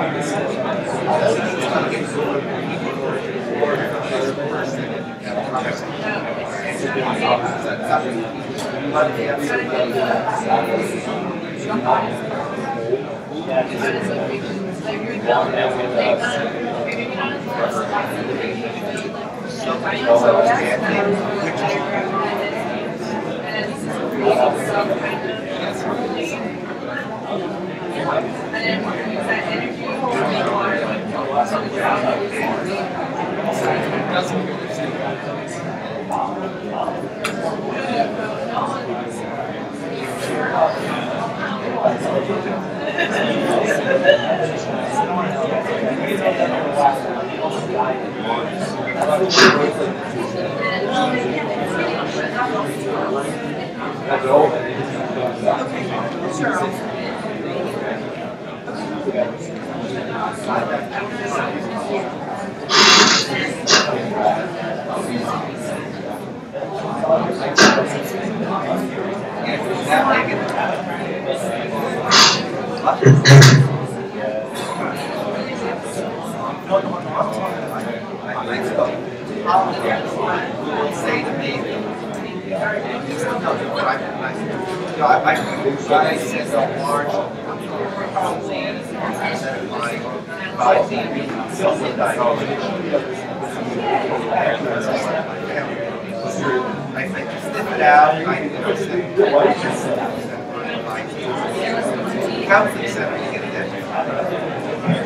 Okay, I guess sounds good. Back.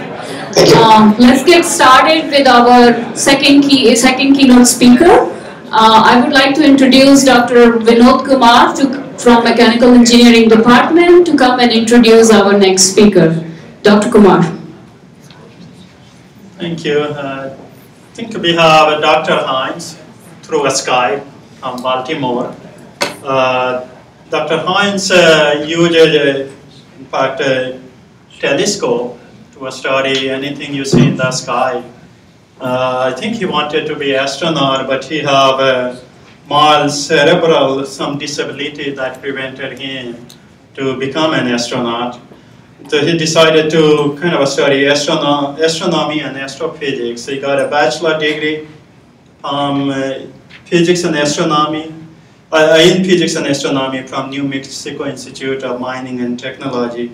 Got a PhD in astronomy from University of Texas at Austin. And he did a postdoc at University of Arizona. He had been working at a space telescope, I think, for several years. He is also adjunct associate professor at University of New Mexico. He have authored several kind of papers in manuscripts in journals and conference proceedings. Anyway, without kind of taking more time from him, Dr. Hines. All right, thank you for that introduction. Can everybody hear me okay? Yes. All right, great. Well, I want to thank you for inviting me to speak with you today. I apologize for not being able to be there in person. As you'll see a little bit later, one of the reasons I can't be here or there is because of a project I'm working on. I'll tell you a little bit about that in a while. Again, I'm Dean Hines. I work at the Space Telescope Science Institute, which is in Baltimore, Maryland. We operate the Hubble Space Telescope, and we're building the James Webb Space Telescope, and we'll be launching that in a couple of years. So, I thought I'd go and tell you a little bit about the beginnings of my life and how I got into science, technology, engineering, and mathematics. I especially want to concentrate on the environment that I started in, and I will contrast that with the environment that you all are in today. It's quite a different environment for people with disabilities. I'll tell you a little bit about the goals and objectives that I developed when I was a kid. Everything okay? Yeah. Okay, good. And then tell you a little bit about the path I took and some of the obstacles I ran into, both physically, my physical abilities, also sociologically. Again, things were a little different for me when I was growing up. And then I'll talk a little bit about the achievements I've accomplished. And then take some questions at the end. All right, so back in 1962, when I was born almost 55 years ago, you didn't see people with disabilities very much. You might have seen a veteran from the Vietnam War or something like that in a wheelchair. But people with disabilities just weren't seen, especially children. If a child was born with disabilities, they were typically put in an institute. They didn't have much chance to go to school or get an education. When I was a kid, I didn't see anybody with a disability until I was at least probably 12 years old. And so it was unusual for people with disabilities just to even be out in society doing anything, much less doing science and technology. Fortunately for me, my parents would have none of that. They were really good about encouraging me. I'll talk a little bit more about that. This is a picture of me when I was 2. I have cerebral palsy, which affects my left side. It makes my left leg really hard to move. My right leg's not too bad. And my left hand's a little atrophied. I don't know if you can see it. It doesn't move too well. But this was 2, and back then, as I said, you can see a lot of people with disabilities. And in fact, for people with cerebral palsy, there wasn't a lot of help either for their health. Unfortunately, for me, my dad was really strict about making sure that I got cared for. In fact, originally I was not supposed to live until I was 3 because they misdiagnosed me. But he found somebody who diagnosed it correctly. I had cerebral palsy, and that turns out to be a non-progressive disease. It does mean you have to do a little bit of extra physical activity that stays flexible. And as I'm finding out, as you get older, it gets more difficult more rapidly than if you didn't have a disability. But my dad found a doctor who had some experience with disabilities, and we tried to work on ways that I could walk. That was an important thing. So this chair, this is me, and you can see on my legs I've got things called twisters. These are straps that wrap around your leg with the idea of twisting your legs out. And I would walk, my legs would firmly sort of trip over my own feet when I walk. And so these things were designed to move my legs out and spread them apart, especially my feet, so I would tip over itself. They were fairly uncomfortable. You see I'm kind of smiling here, but I'm really not happy. But it was the best technology at the time. And it did help me learn to walk. Once I was able to walk a little bit, then we got into the more advanced technology. As you'll see in a minute, this was the super advanced technology at the time. It looks torturous, and it was, but it actually, it kind of worked. If you've ever seen Forrest Gump, the movie, there's the character there, these are designed to keep my legs straight. One of the problems with cerebral palsy is your muscles don't relax in certain muscles, and so that'll twist your legs or your bones, or your limbs, and your bones don't grow straight. So this is designed to take the pressure off your bones so they'll grow straight. Today, they use more advanced technologies that inject your muscles with Botox, which will relax them. And but at the time, this was the top of the technology.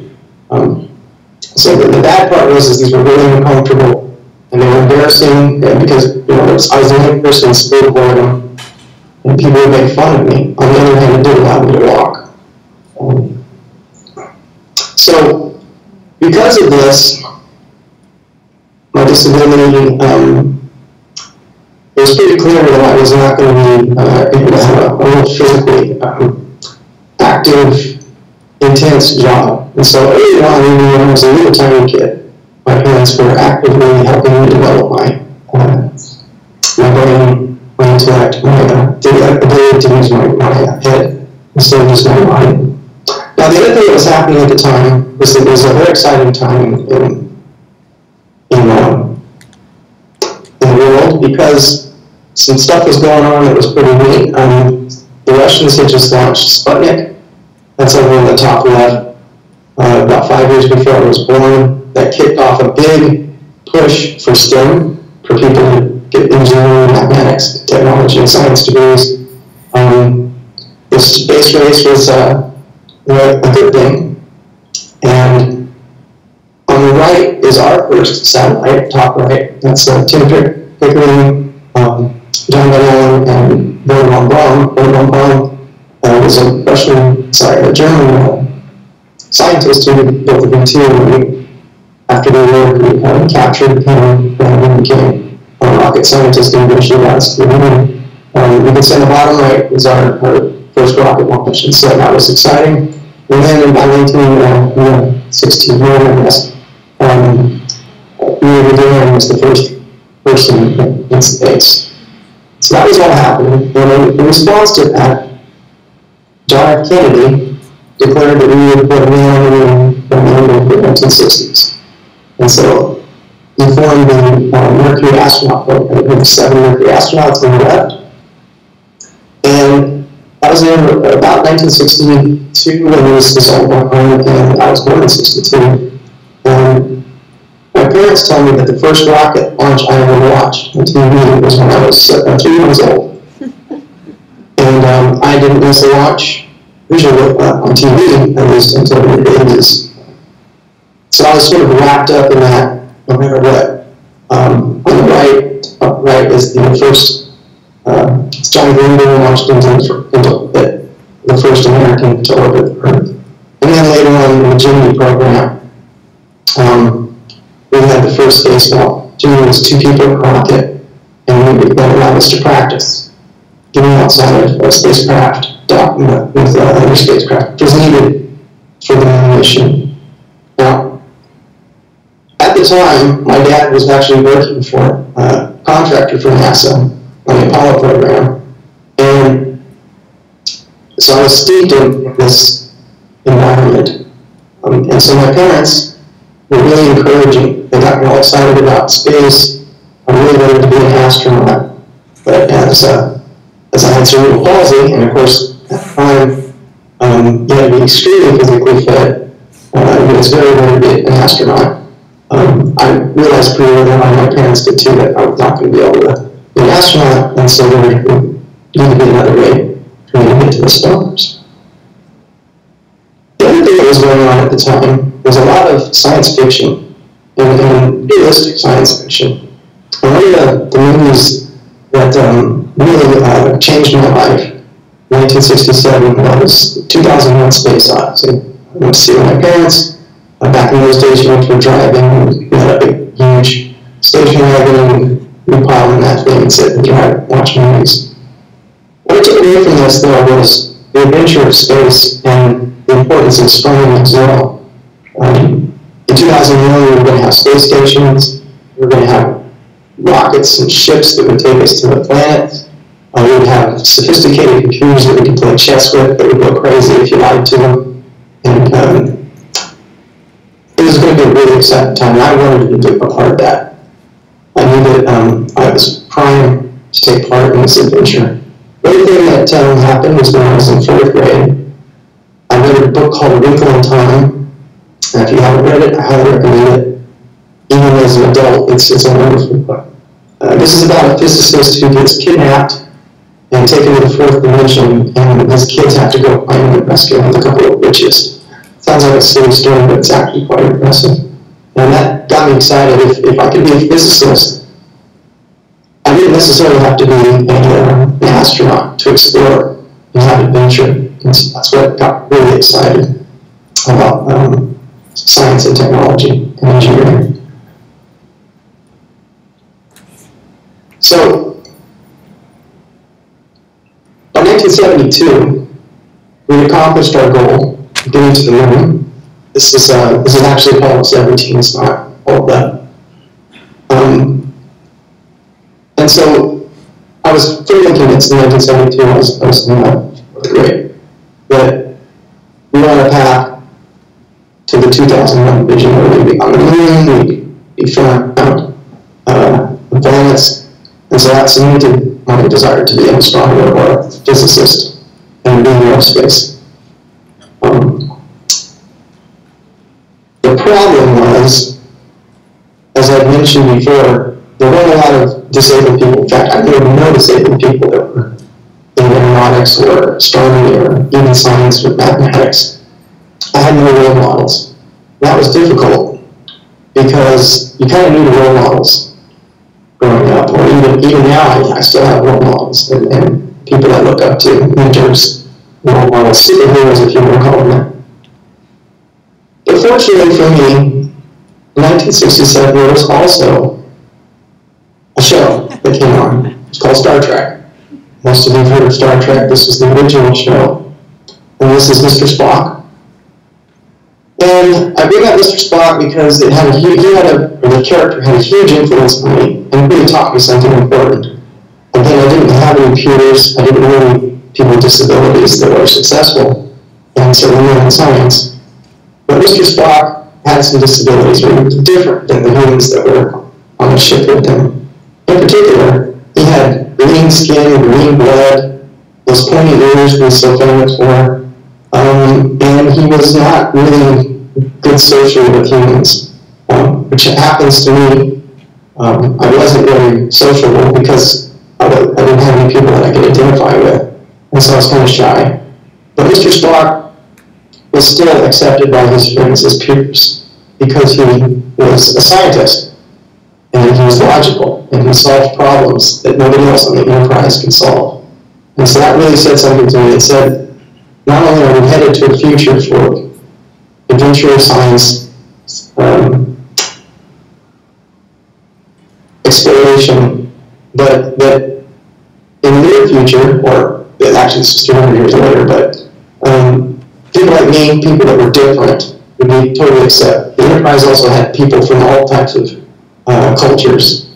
And so I was looking at a future where everybody was accepted and everybody had an ability and a purpose and could contribute to the goal and the adventure. So it was very exciting. Now, I learned pretty early on that I wasn't quite like Spock because I had emotions and cry and have self-doubt and wondered why I had disabilities and why did this happen to me.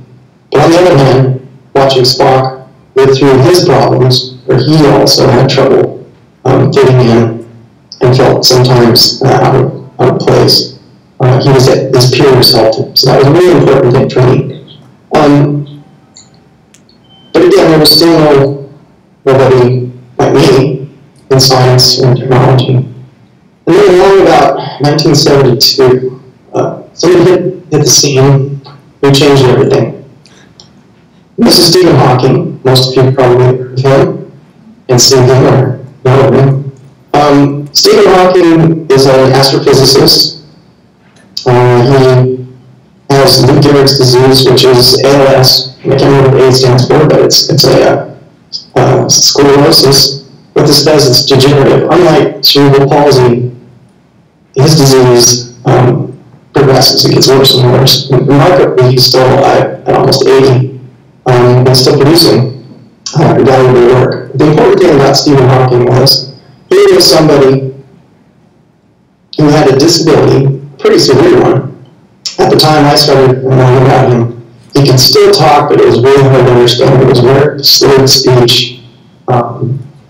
And in fact, not too long after I discovered him, he had to have interpreters and then finally just couldn't talk at all. But even through that disability, he was able to revolutionize astronomy and astrophysics. He was one of the first people to actually work on and prove that black holes should exist, what their properties were. Pretty neat stuff. At the time, he's got some effects named after him.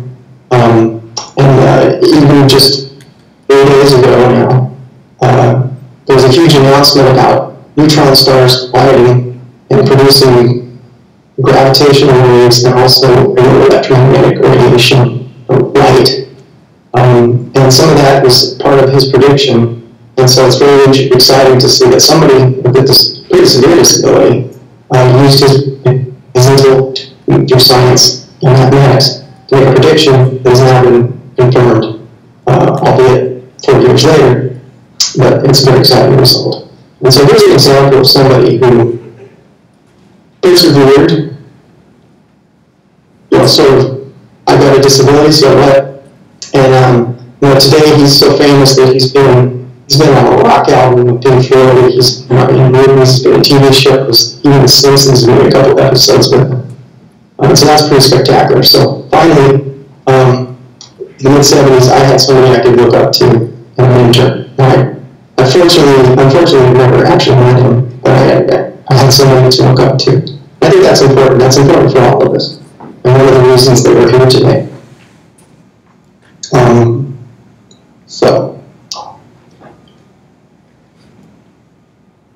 I went to high school, took a lot of classes in math, science, eventually was able to take some college courses. one of the things I did want to mention before I went to my college career is I talk a lot about STEM. This is what this whole conference is about today. But I want to emphasize that English is very important too. Let me back up to Stephen. Just because you come up with great ideas and you do science and math and technology and engineering, if you can't communicate that to other people, then it's pretty much useless.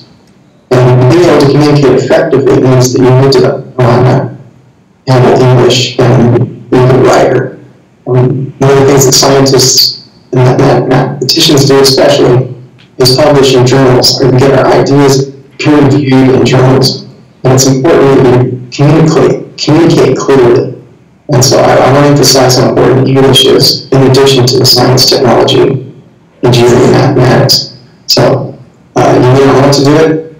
I didn't, but it's turned out to be one of my most important skills is the ability to communicate, especially in written language. All right, so after high school, I was fortunate enough to well, during high school, I had a mentor, my science teacher, that told me about this big famous thing down in New Mexico. I was born in Albuquerque, so it wasn't far from me. It's a part of Mexico and southern New Mexico. It's called the Very Large Array. This was a new instrument. You can see it down here at the bottom, right? It's got 27 radio telescopes that you can point at the sky. And you can make it so that it acts as if it's a telescope that's actually about 13 miles across. And so it's pretty interesting, it's pretty spectacular technology. They just finished building it when I sent it to college. And I was fortunate enough to be admitted to New Mexico Institute of Mining and Technology, New Mexico Tech, which was the university, the college, that helped run the BLA. And when I got there to the New Mexico Tech, I was also fortunate enough to meet a professor who was at the BLA, just starting to work on complex problems about how galaxies with black holes in them behave. And still being a little shy, you know, when you first go to college, it's a thing, no matter what disability or not. The minute I met him, he said, so let's go work. And I said, well, I'm not sure. Are you sure you want me on? He's like, I don't care if you can't walk real well. Let's go have some fun. Let's do some science. So that was really important to me, to meet somebody who just said, yeah, let's go. I trust you. Let's go do some science. So we did. We pointed the telescopes at the galaxy that looked similar to this one. This isn't the exact galaxy. And we captured radio waves from that galaxy. And radio waves are like electromagnetic radiation, light on the longer wavelengths. It comes from different types of mechanisms. In this particular case, there's a black hole. There's one in this galaxy, and there's also one in this, just the radio part. There's a giant black hole that's about 1 billion times more massive than our sun. Black holes you always think of are dark, and it's true. Black holes also capture material and suck it in. When that material is sucked in, it gets hot. When you get something very, very hot with magnetic fields in it, it can spin and produce jets, radio jets. And so what's going on in this thing is that there is a black hole in the center, and it's spewing material out into the nearby universe. Now at the time, this was, and still is, the highest quality image ever made in the radio of this galaxy. I made this almost 30 years ago. It's still state-of-the-art. Now, a fun fact about this image is about a 30 megabyte image, so not too, but to process the data, I had to have 350 megabyte disks. They were big. They were about, if you can see my arms, were about 3 feet in diameter and about 1 foot high. They weighed about 40 pounds each. And each one had about 350 megabytes. So that's almost a 100 megabytes. Now, sorry, a gigabyte. And if you think about that, your iPhone now, or your cell phone, even your watch, can have up to 64 gigabytes. So thousands of times more than I held it from than I had back in 1986 in this huge platter. The other part is that the computer we used was about the size of 5 refrigerators all put next to each other. And so now it's state of the art. Things have changed a lot. We can do the whole process. It took me 6 months to make this image and do the process in 10 minutes on my laptop now. But anyway, the reason I'm doing all this stuff is I was fortunate enough to be at the forefront of technology and science at the VLA and make an impact. Just like Stephen Hawking, I was able to make an impact on astronomy. After the BLA, I got my bachelor's and master's degrees in physics. I was admitted to the University of Texas at Austin to get a PhD in astronomy. And I spent a lot of time at the Newton Observatory. In fact, about 320 nights, which is almost a full year, spread out over a 7-year period, observing with telescopes, regular telescopes, kind of measure light that you can see with your eyeballs. And spent most of my time on this, on this telescope, which looks like this. This is called the Struve telescope. It's an 82-inch telescope. Measuring light from quasars. These are in galaxies with supermassive black holes that are producing lots of energy. So much energy, so much light, you can see them almost to the limits of the edge of the universe. Well, I should say edge because there's no edge to the universe, but the invisible universe. And the interesting thing about this, which is kind of fun, is this is one of the instruments. It's pretty small and it's pretty high. You can see that the floor is down here. So we had to stand on like an 8-foot ladder because at the time we had to use our eyeballs to make sure that we still pointed at the object as the object moved, as the Earth rotated underneath it. And that was challenging. So again, somebody with disability standing on an 8-foot ladder was a challenge. In fact, I fell off the ladder one night and broke a hip in the dark. So astronomy can be dangerous. But nevertheless, I was able to, with some help and some aid, spend 300 nights observing on telescopes. And I discovered a class of objects that's a quasar that is buried deeply in dust. And so these are quasars that are covered in material. So even though they're really bright, if you look at them at a certain angle, look at a different angle, you can't actually see them, but they're there. And so that's an interesting discovery. After the University of Texas, I got my PhD, moved on to the University of Arizona as a postdoc in literary research scientist. And I was fortunate enough, again, I'm really fortunate, and this happens a lot in science, because science is always developing new things, new technologies, new frontiers. Again, I was at the forefront, was able to work on the infrared camera multi-object spectrometer MIGMOS, which was the very first infrared instrument in space astronomy at this kind of wavelength. I was a postdoc first, and then I was on the instrument development team later, on the team that took the first images. And this was, the infrared, in this case, is just a little bit better than your eyeballs can see. You use these for night vision in the military and other things. And so we built this camera, and we launched it on the space shuttle.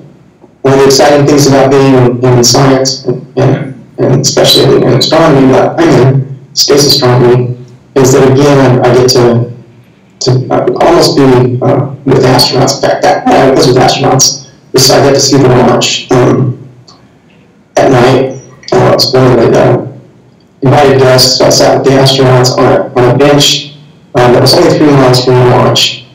This was before 9/11, and so we were able to be pretty close to the shuttle, and that was a really amazing experience. Second only to watching on Sunday.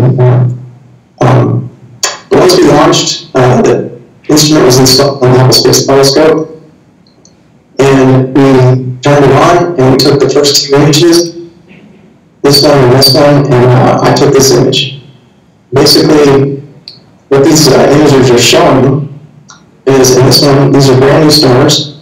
Brand new stars that are forming. They've just formed out of a cloud of dust, and you can't see this with a regular telescope. You have to go to the infrared to see it. And this image is the other side of star formation. This is a dying star. The funny thing about this is you'd expect stars to round, and when they die, you expect to die with material around that's round. And this is anything but round. You can see that this particular object has a structure that looks very odd. I should point out that these aren't the real colors. These are called false color images because, again, you can't see this with your eyeball. So what we do is we assign eyeball colors, blue, red, and sometimes green, RGB, to the different wavelengths so that you can visualize it with your eyes. And there's a star in here that's dying, and it's emitting material on 2 jets, and then we don't know what is going on here. So, to this day, we still have not figured out what's happening in the star. Anyway, the exciting thing is that these are the first images. As part of that, we had a press conference, and to my knowledge, that's the first astronomy press conference that's a disabled astronomer up on stage with a NASA press release. So that was pretty exciting. After mid-Moss, I was still at the University of Arizona, I joined another group to launch another instrument in space on a different telescope. This is another infrared camera. This is the camera over here. And this time, even though it's in the infrared, it's longer wavelength, so we call it thermal infrared. And most of you are familiar with this if you've ever seen a show, a video where police are in a helicopter and it's nighttime, and they're flying around and you can see the glowing people.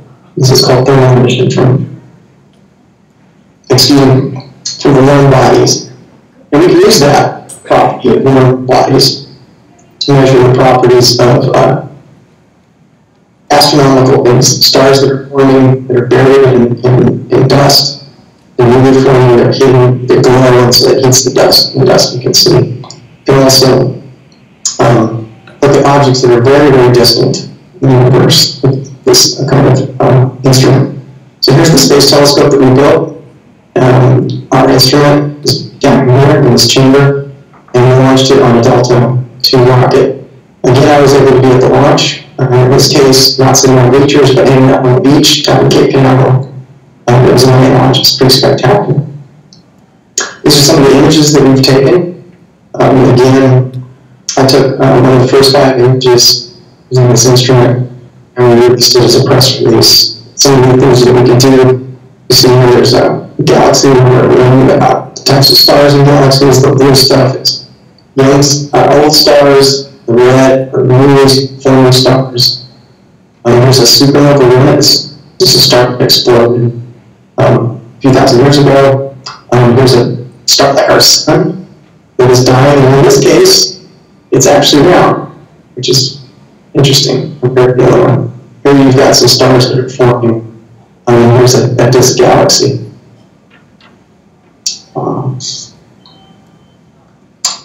So that brings us to now. When I moved to Baltimore about 7 years ago, I moved there to join the Space Telescope Science Institute to be working on the James Webb Space Telescope.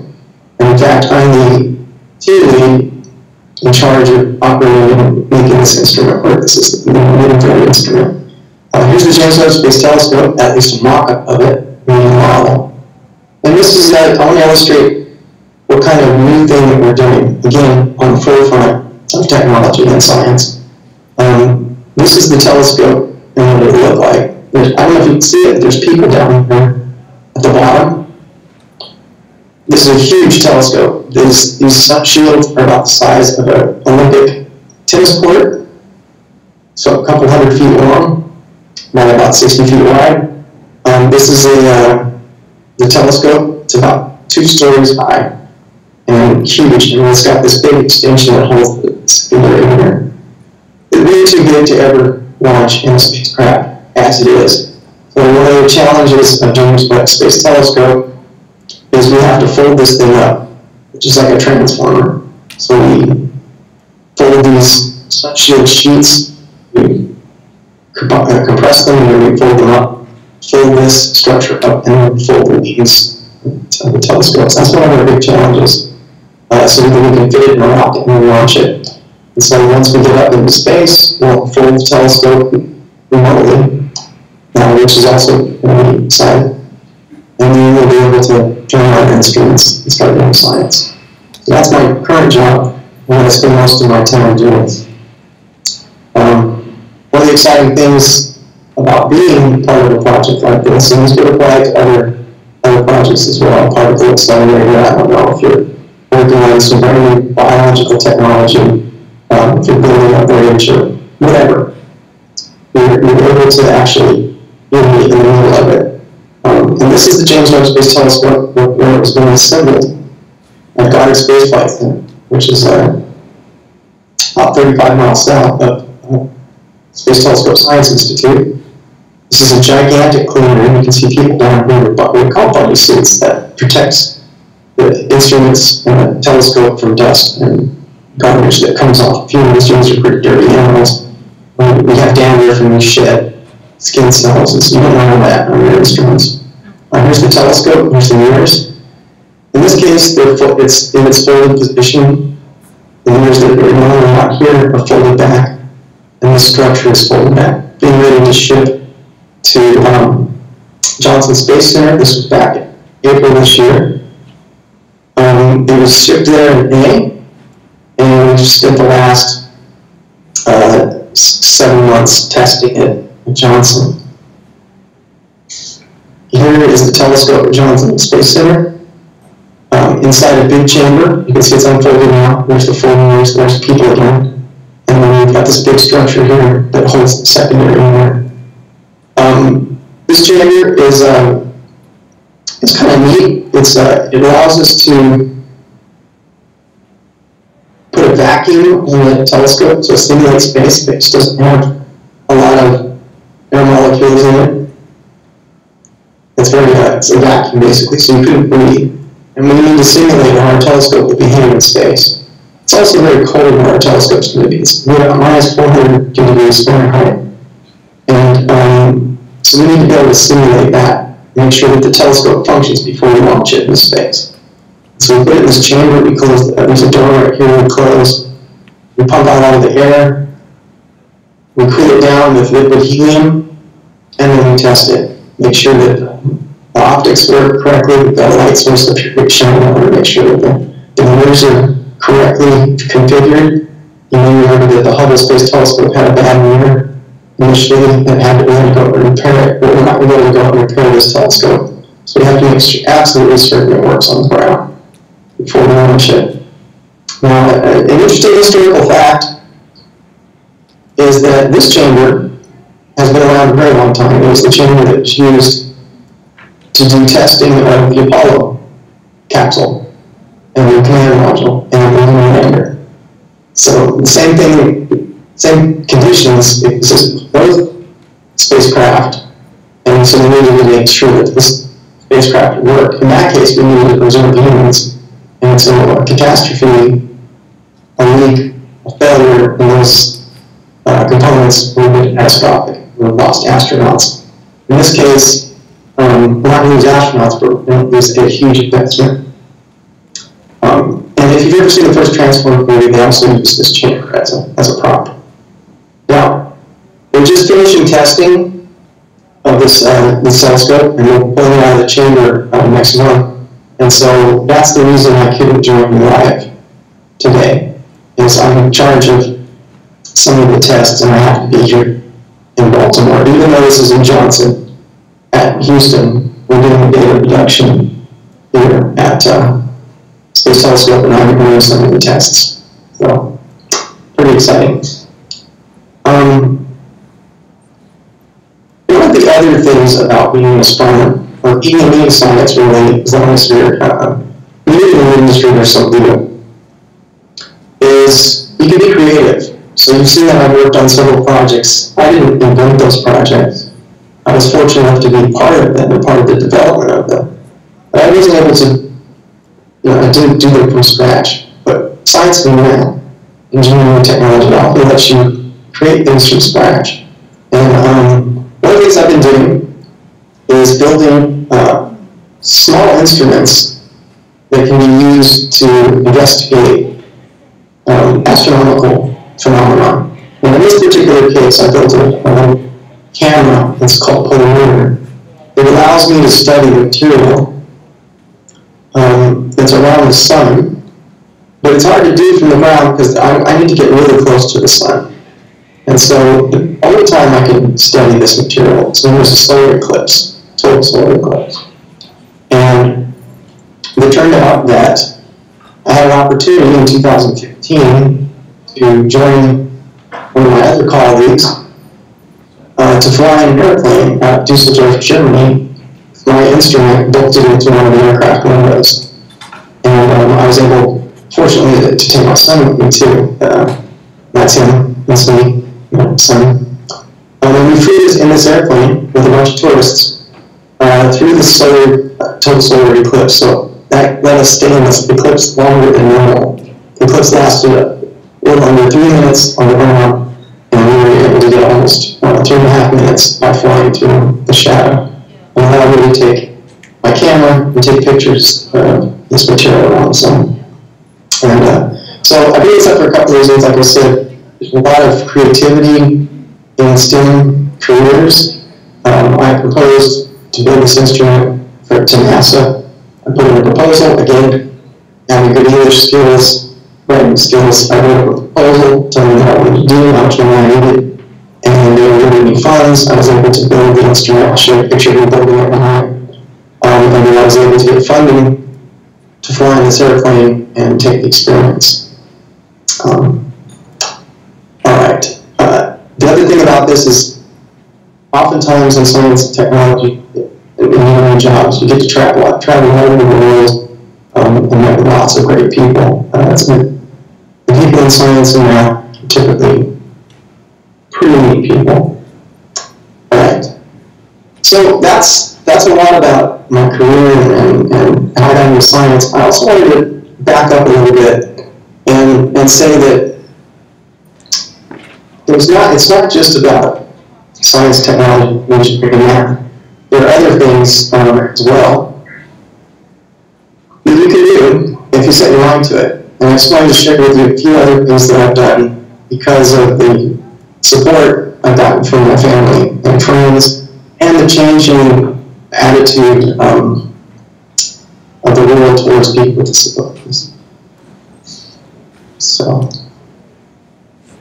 I was fortunate enough to be, well, in fact, I wanted to play music. Music's another important thing that plays into science, technology, engineering, and mathematics because it helps you be creative. You really need that creative potential. It really helps. I was fortunate enough to, well, I wanted to play music, and I wasn't able to do that with most other instruments, but drums a good place. I played drums and bands for several years. And then, hang on a second. Gregor, shh. I apologize. When you work from home, sometimes something happens in the background. I was able to play drums, still do. That's pretty fun. It's interesting that, how much support I get when I play on stage nowadays, but how surprised people were when I was younger that somebody like me could play drums. I've scuba dived all over the world. I needed some technology to help me. So instead of the normal scuba equipment, we usually used to have a buoyancy compensator, they call it DC, that help you go up and down. I was one of the first to have a monitor back so that I could scuba dive. And then I'm also a captain in the support, which is the ES auxiliary. And I want to specifically talk about this because a lot of people are surprised that people with disabilities can participate in something like that. It turns out, though, the Civil Air Patrol has some physical requirements. We actually have people with autism. Our commander also has cerebral palsy, and we even have somebody in a wheelchair who's actively participating and contributing to the Air Force Auxiliary. So you can do that too. Anybody nowadays, again, compared to what it was like when I was younger, things have come a long way, and there's a lot of opportunity, not just in science and mathematics and engineering and technology and everything. So that's a great thing that's happening and helps you in your potential. Alright, so my dad told me a long time ago that I could accomplish whatever I set my mind to, and I think that you can too. Obviously you're here today, which means that you're interested in these kinds of topics and that you have the motivation and the drive to investigate these kinds of careers. And you can certainly do it. I'll just point out this is my instrument right here that I showed you when we took on the airplane. So with that, I want to thank you for your time, and I'd be glad to take some questions. Thank you.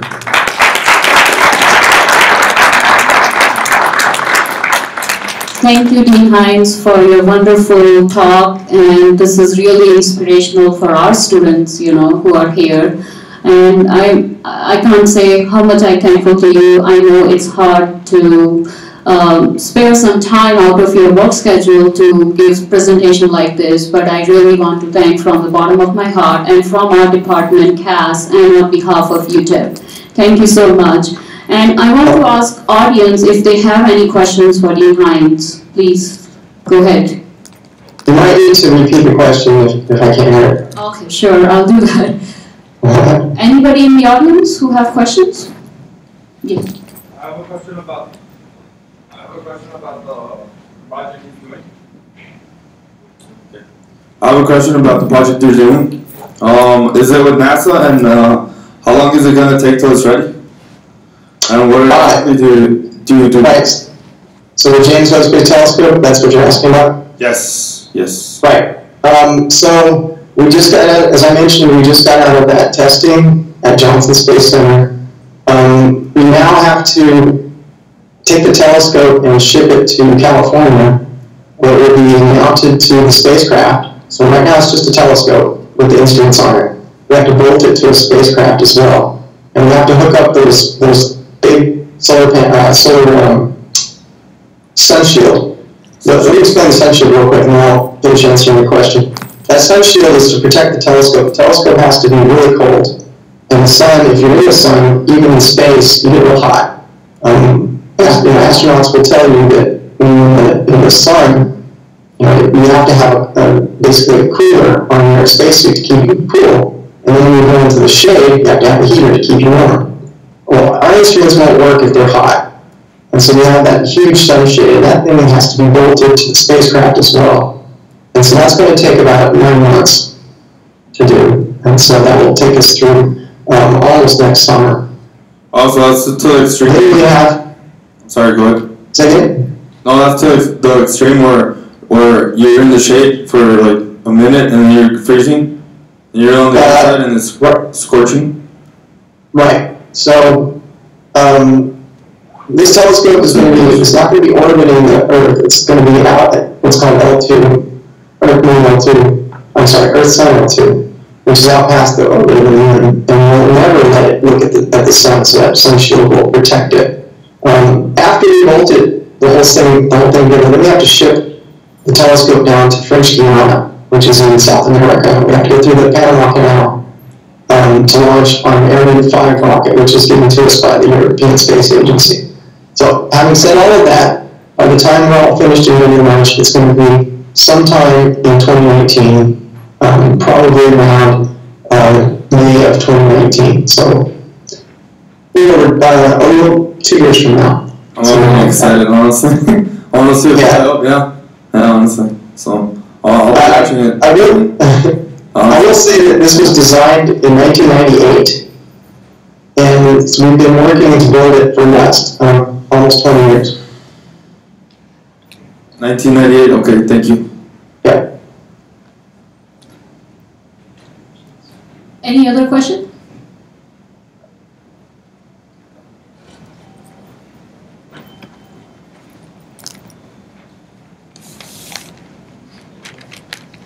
Yeah, Dr. Hines, I think you are one of the role model for most of us. I think just maybe some comments and advice as a faculty, as a professor, what we can do to increase the participation. We do have a lot of misunderstanding, misconception, barriers also from students and the parents side, what they can do to kind of help eliminate or remove or reduce the barriers in learning, especially related to STEM. Okay, that's a good question. Aside from a bias, just which is like I said, has been out there. People today understand that people with disabilities, just because you can't walk or you can't use your hand or you have a little trouble talking, doesn't mean you can't do intellectual things. It doesn't mean you're dumb. When I was a kid, a lot of times people just see me walk and they think automatically I was stupid, couldn't think. And so getting rid of those biases is important. Making access. A lot of old universities, they're getting better, but they're still, I went into this several times, there's still sometimes steps, and that's hard. Having electronic communication is important. One of the great things about modern technology is that I'm able to talk to you all today. I'm not there personally, but I'm able to talk to you, and so that helps as well. I've got friends who are deaf, they can't hear, but yet they can, obviously do astronomy. They just have to have some help. So with voice recognition technology now, one of the nice things that can happen is they can be on a teleconference, and we can all be talking, and they can pick up the words on the bottom. On the flip side of that, we even have some blind people working in astronomy. And that surprises people, but the way we work with that is we're developing technology that will allow sound, for one thing. We can look at the spectrum and translate that into sounds. We can also have tactile representations of astronomical images. So I guess my point is make things as easy as you can for people, especially physical disabilities. Sometimes it's real easy. Sometimes it's going to take a little extra technology. But definitely, and sometimes it may take people longer. It takes me a little longer to get to work every day. And so, and the other thing is my job, my work, they know that if it's snowing and it's slippery out, I don't come to work. I work from home, so being more flexible as well helps. And I guess that's all I can say at the moment. Just employ technology as much as you can. Get help from us. I mean, that's another big thing. Departments that deal with and institutes like Space Telescope Institute, where we do have several disabled people, can provide you with help as well. This thing that I talked about, the tactile maps for astronomy, that was developed at Space Telescope Science Institute. Thank you. I have one question. In the college level, we have great offices like CASS at UTEP and other universities. What would be your recommendation for the K through 12 schools? That sometimes that is the pipeline for STEM in college. So what would be your recommendation for educators in the K through 12 or administrators to acknowledge that knowledge that our students with disabilities have, and recognize them and actually help them to get to the college level and then major in STEM fields? Right. As for colleges themselves, is the attitude is going to help a lot. So as long as teachers are saying anybody that, regardless of your ability, physically, and even in many cases mentally, you can still contribute to STEM. You can be part of it. There are people who are terrible at certain types of mathematics. I'll confess I'm one of them. But that doesn't mean I can't be effective in the field. So that's one thing. The other thing is I work with a teacher of the year in Pennsylvania, and one of the things we do with his class is, and several other schools that he's associated with, is we do exactly what we're doing right now. Is we have me and other speakers with disabilities and scientists give talks, or if they can, they visit the classrooms and show people that people with disabilities can actually have a long-term career. The other thing that is important is encourage kids with disabilities to be part of science fairs. That was something that my parents, I didn't mention this, but they were strongly encouraging for me to do that. And that can be a little intimidating, but give them support for that. That will help as well. Expose them. And I guess the other thing is, because a lot of people with disabilities are shy and are even embarrassed sometimes, provide them opportunities where they can present themselves in an environment where they can start to get comfortable in their own skin and communicate well with others. I guess that's my main thing.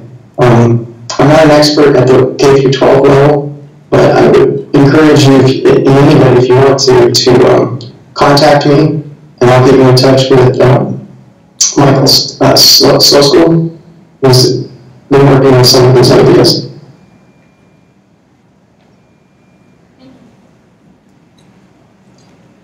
Hi, thank you for speaking today. I really enjoyed it. My daughter's interested in science, particularly your field. 2 questions. One, is this going to be available for my daughter to view? I insisted she go to her physics class instead of coming here, and I'm sorry.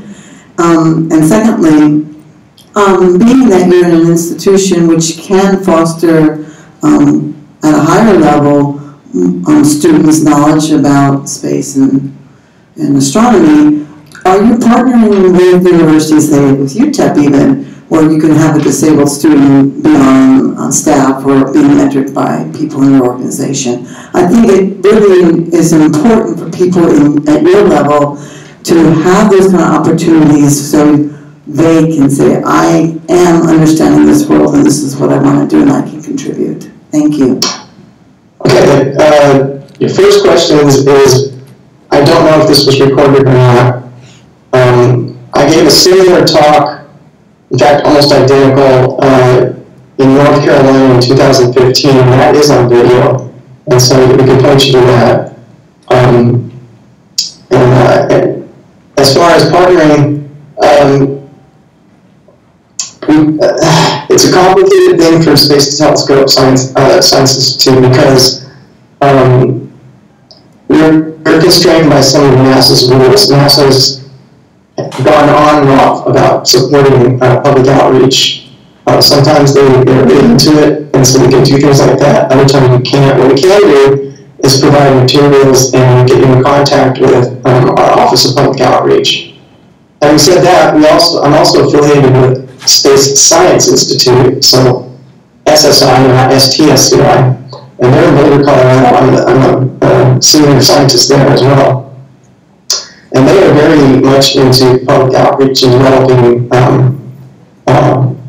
educational materials for both the classroom and the general public. Sorry about that.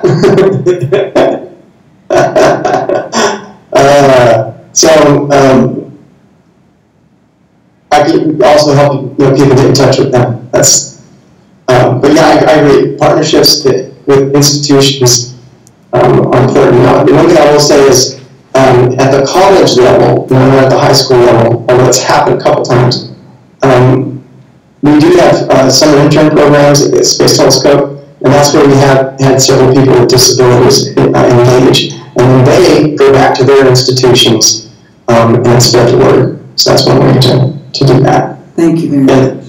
And I will say one thing about working from home, which I am today, and having a teenager, is sometimes he comes barge me and makes noise. So that's what that was. All right.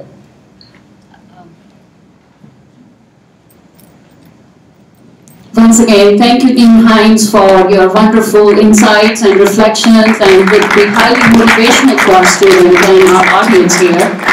I appreciate it. Thank you very much for inviting me. I'm really excited to see how everybody that's come out. Go out and do it. We were glad that technology made us way, it's provided us equal access, and we could have your talk here in El Paso, Texas, all the way from Baltimore. So thank you once again, Dean Hines. I will be in touch with you so we can maybe look some things beyond today, so. Sounds great. Thank you very much, everybody. Thank you. Bye-bye. Thank you.